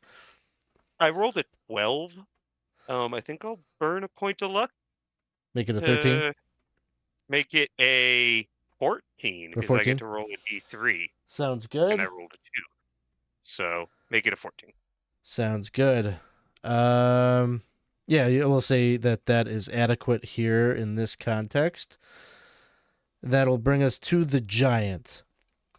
And Granny is just really upset with Big Fat Frank. And she's going Yeah. to have it try to reach down and grab you. So disrespected, yeah. She will do so with a D16.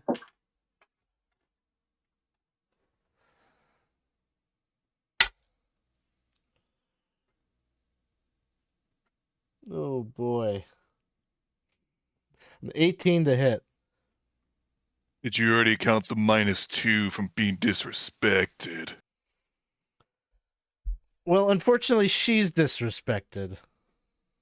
Oh, so that was. I thought it was a mech giant thing. I guess I was wrong. 18 hits, yeah. So if Yes. she ran up to and tried to hit you with her purse, she'd be at a -2. But Oh, then I was completely wrong in what I was trying to do. Okay. you try. It was worth a try, right? It was a good idea. It was a good idea. Mhm. Made sense to me.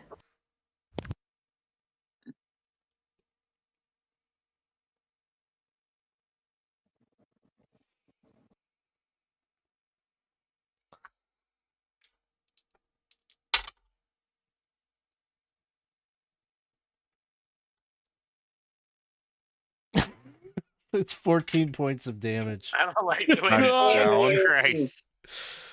So the giant like grabs Frank and like is you can just see Granny is just like upset. She's like, "Put me on the ground, will you?" And she's just grabbing Frank and just like you can see the death grip around his body. His eyes pop out of his head. So that will bring us to Jenna's Frank? turn. Is he okay? He's not probably looking very okay. 0 hit Okay. points No. currently. Yeah. I got I. Just getting flatter. I. Oh, that's what Casey said. What did Casey say? It's getting flatter. Flatter. What how many times bigger would you say this giant is compared to us? Oh. I gotta look at your chart to know. I mean, I think Okay. like 2 sizes bigger. Okay. Okay.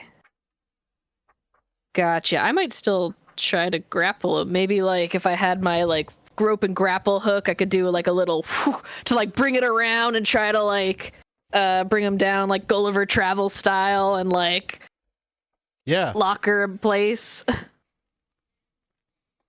I'm gonna try to do that. Let's see how this goes. Okay, try to grapple. Where's my D die? There it is. Okay. Come on. Okay, so that is a 15. No, sorry, 16. And what did you get on your deed or the Just a 1. just a 1? Okay.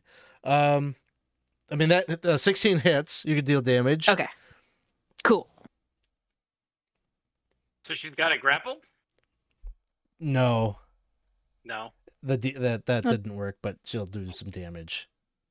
At least I got that. So 4, 5, 6 points of damage. 6 points. So, where are you like hanging off of this thing? Are you like torquing like the pinky or like a, I don't know. Yeah. Maybe I'm kind of like on like the bicep a little bit, like because like I would have tried to like get the rope and like pull it in and like hang on to like the arm. So maybe I'm just kind of like on like the upper arm. Sounds good. That will bring us to Watchdog's turn. Okay. Well, I'm just making sure I missed it. If there's an objective, or is it just to survive and fight? You need to survive. Yeah, you got to beat this thing. Okay. Well, You just see like Granny is over there. She's just like pissed, like, "Gah!" Don't kill Grandma. yeah. Well, She's behind a force field, though. She's not a force field. I know. yeah. This is I bullshit. know, that's what I was thinking too. I'm gonna still try to cheat, but I'm still thinking about a way to do it. I think right now what we're gonna do is I'm gonna run up to the foot, and I'm gonna try to pry off this giant's big toenail. Okay. Like rip it off, I just like to it. make it as painful as possible. So it's either harder to hit us, it's worried about whatever, but I'm trying to distract it in some way. Sounds good. It's not gonna do it. 7 to hit. No. That's not even gonna do it, even if I could. What do you call it? All right. Okay. Bashful. Oh, I'm sorry. One last thing. I'm going to equip my shield. Sounds good. That's it. I want to, and tell me if I can do this. I want to take my grappling hook. I want to hook it on its like foot or toe or whatever, and I want to run it in circles around it, like if this is Hoth and I'm taking down a Imperial, Sure. cruiser or whatever. Roll that deed. All right. So the deed die is a 1. No.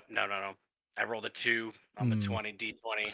Not happening. So yeah, just it was like a really good idea, like in your head, like you'd watch these movies or whatever. But then you're like, man, on foot, it takes a long time to like lap around a giant. That'll bring us to Thunder. The giant's just like, what are you doing? What is happening? All right, I'm gonna run to Frank's aid. So I'm gonna come over to Frank and I'm gonna kneel beside his unconscious body. In the name of Jupiter's mighty abs, be healed. So she's like got him in the giant's like hands, like she's like squeezing him. But I'd say like if you want to do like a strength check to try to like climb up there to like get like a foot or something. Yeah, okay. We'll say like a DC 10 strength check. Do it. You got to do it. And I did not. I got a 3. Ooh, that's rough. Giants are hard. Mean. Sorry, Frank. I tried. That will Okay. Yeah. That'll bring us to Frank.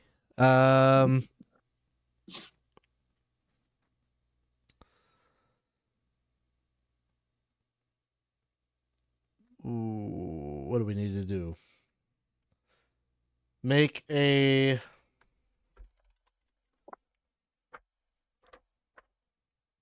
Why am I blanking on what it is? When it's not the roll over the body, it's the bleeding out. Okay.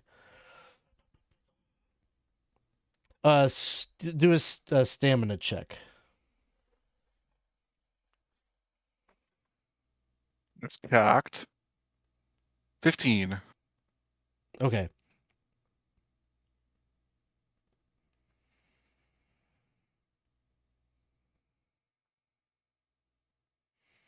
Oh, I did that wrong. Anyway, I'm gonna say you're stabilized for now. Like you're not dead. Yeah. Yeah. Sheldon.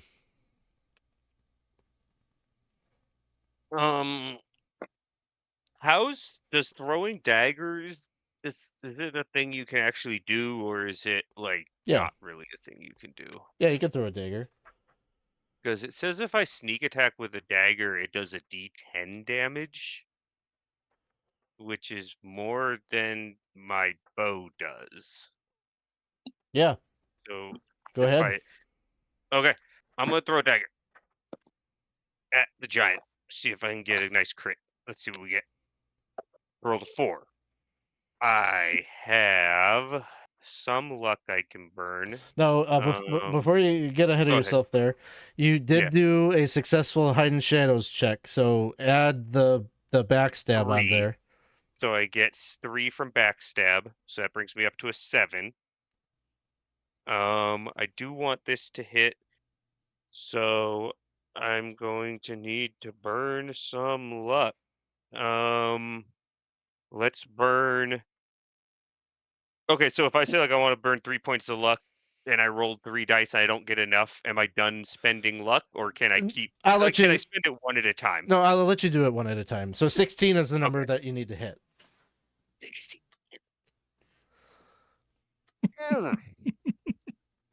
It's I rough. believe in you.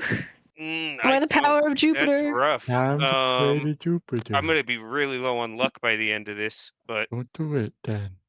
yeah. Um, now, um, I'm not gonna try to burn up to that. You shouldn't have told me. I would have tried to get to 14. Okay. No. Yeah, actually, you know what? I'm gonna try to get to 14 because you shouldn't have told me.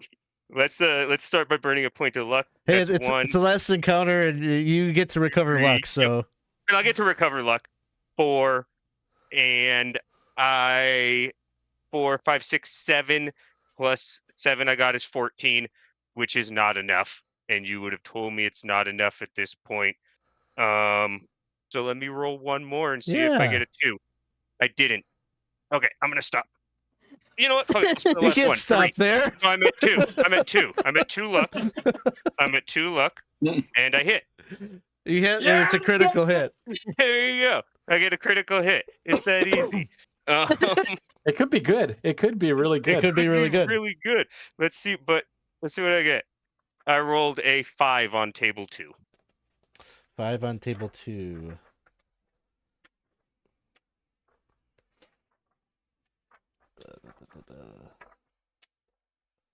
Okay, 5 on table 2 says, oh, it's a kidney shot. You inflict an additional 3d3 damage, and the foe is stunned for 1 round.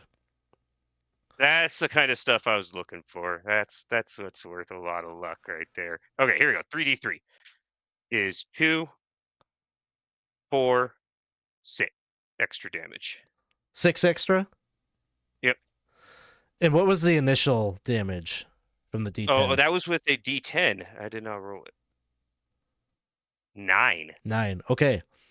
A hell of a round. Aren't you glad you burned that luck? That was that's The game trick changing tables right there. Yeah, absolutely. There we go, guys. We got a round to fucking hammer this guy. How does a stun function in this one? His turn is skipped, and I'm gonna say, while he's stunned, you all get +4 on attacks against him. So, do you want to grandstand? Yeah, might as well. Let's do it. Let's do it. I got a 6. It ain't happening. Okay. The giant would go. It's Granny is just you can't hear what she is saying because it's just the brain of the giant isn't communicating her thoughts. Jenna, it is your turn. So while they're stunned, are they still holding Frank? We'll say that Frank has dropped now and is on the ground. Okay. Sorry,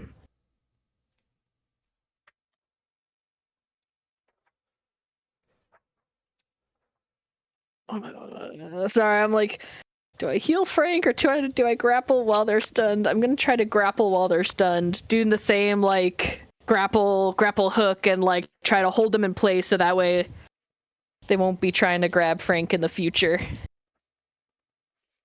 Where'd my... There they are. Okay. Here we go.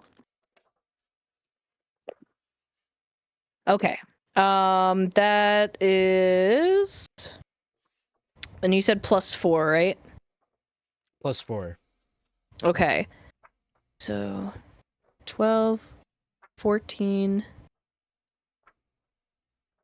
18, 19 to hit. That hits? 2 on the training die. Okay, just deal damage. Okay. And so 2, 5, 6 points of damage. All right. Nicely Right. done. Sorry, I couldn't Watchdog. grapple. Just so that I'm familiar with, or that I'm clear with the thing, if we forgo helping Big Fat Frank before it gets to him again, will there be consequences? I screwed up how that, like, basically he should be like dead at this point with Okay. a chance for him to do a luck check is what I needed to do whenever you go to like check on him. But since I screwed it up, I had him do a stamina check that was pretty good. I'm basically going to say that he is just at 0. You could heal him, but if you don't heal him, it's not like he's dying currently. I'll be able to heal him before the giant takes a turn. Okay, I just want to make sure before it was his turn, because I don't know, sometimes it might like affect if it comes back to him. Yeah, he's not currently bleeding out. Okay, I'm gonna go. I'm gonna attack then. While he's stunned, I'm gonna try to hack through his ankle. Let's get him done.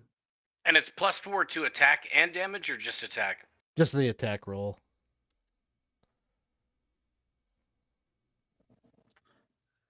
Oh, so 21 to hit. Hits. Of course, And now I- that we have the plus, we start rolling good. Yeah, and I'm going to. I got a 3 on the deed die. Okay.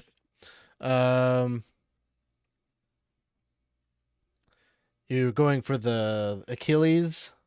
Yep, trying to slice through it. Okay. This will decrease its speed by 10 feet. Okay, sounds good. Here we go. Is the damage? Oh,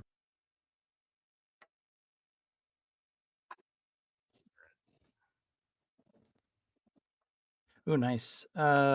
16 points of damage. It's still up, but Holy. barely. I'm sorry, 15 points of damage. 15, okay. Not too bad. And now I'm going to punch it with the watchdog hand. Between the eyes, or you can't probably reach that. I got a 13, 17 to hit. Hits. Nice. Okay.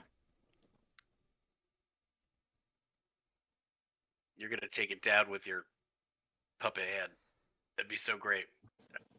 I was trying to get it with my 5 points of damage as I punch it. All right, it is still breathing, but it is Bashful's turn. I'm gonna grandstand. I'm gonna say it's time for you to go downtown, Granny. And George, it's not working. My controls aren't working. I'm gonna use the Omni weapon as a warhammer, and I'm gonna smash it in its big toe where the where the nail got pulled off. So the dwarf die is going to be a 3 minus 1 is 2. The d20 is a 15. Plus 3 is 18. Plus the 4 is 20 something, 20 whatever. I think it hits. It does hit. And the damage is going to be a d8. That's 4. Plus the weapon is a +1, and my strength is 1. So, and my dwarf die was a 2. So, 8. The giant just kind of like convulses as you strike into that exposed toe. You see its eyes like open up momentarily, goes cross-eyed, and then just thunks down to the ground, while Granny Nice. is just up at the controls, just like, Oh, let me George, roll for I'm that. losing. Let me roll for that grandstand too that I did. Yes. That'll be a +3. 16, 19. All right. You get your point of fame, and basically as things end, like everyone is cheering and celebrating, and DJ Cudgel Up just says, "Well done! You all did so well against the Tennessee Forest Giant." Big round of applause for 8 Fingers of Death, and there's like a television crew that's getting out there. They're pulling big fat Frank up out of the muck and the mud, where he's kind of flattened a bit, and you're just starting to wake up, Frank, and there's already like a mic just like stuffed right in your face, and they say, "How are you feeling, Frank? Any internal injuries? Like, how is this going to affect you going forward in the X-Crawl Division 3?" Yeah, I'm gonna have to gain a few pounds back. Yeah. No, give him space. Give him space. guys, give him space. He's getting fatter. Somebody get that man a And chimichanga. you and you too can get fatter at barbecue Waving for ziggurat. Yeah. Do a grandstand. Nice. I think it's more of not the fact that he's doing anything spectacular, but it's there's going to be like a highlight reel for fails of the week for X Crawl, and it's just going to be me just getting absolutely smushed. 17. All right, you get a point of fame. Yeah. Now, the one piece of bad news here is you lose 1 stamina and 1 agility from the lingering injuries of this. What's the threshold for -2, Ladder. Jenna? You know? Well, I have a 5. I think it's Oh, 5. okay, then I'm there. I had a 6 stamina to start. So Welcome next to the club. next hit points go Hit points are down. overrated. You don't need them. Just don't get hit. Yeah. You can all What? gain 2 points of luck for completing the adventure. Whoa. 10,000 gold pieces. Whoa. And they're driving out onto the field right now, a 12-seater custom passenger van customized with the 8 Fingers of Death logo on the sides. There are rose petals that are raining down on you from above, and then the announcer is they're starting to sing a song for you. It's such a good feeling to know you're alive. It's such a happy feeling. It seems you survived, and when you wake up ready to say, I really hope today is payday.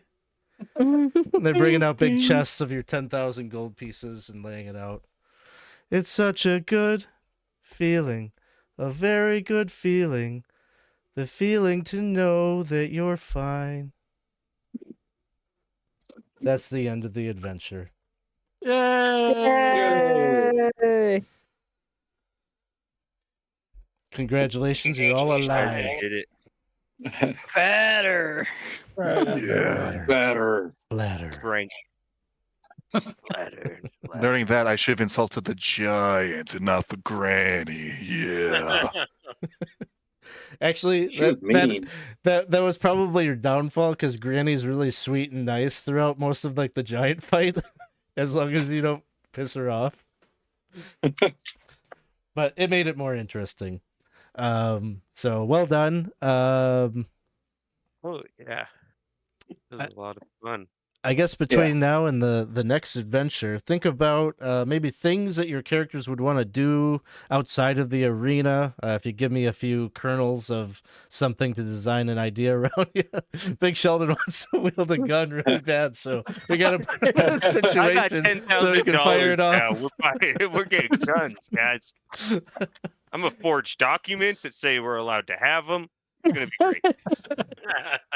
But yeah, we'll do that, and then maybe we'll have like a shorter dungeon thing where it's like one complicated situation, but like that would be like the next session. The next session will be less about doing a X crawl adventure, like doing more, I don't know, whatever you want to do outside of arena play.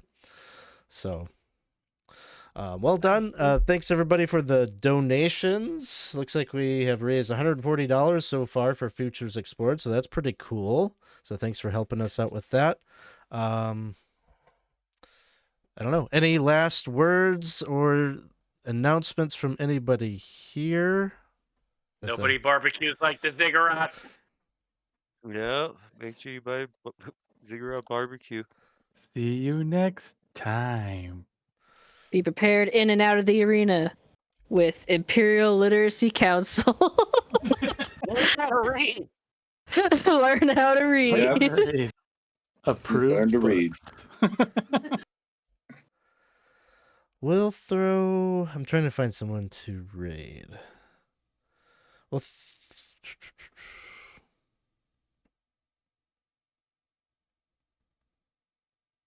I don't see anyone. We'll just do the old 80s dance party thing. All right, thanks everyone. We will catch you all next time. Have a good night. Good night. Good night. Good night. Bye. Good night. Good night. Tick tock, tick tock.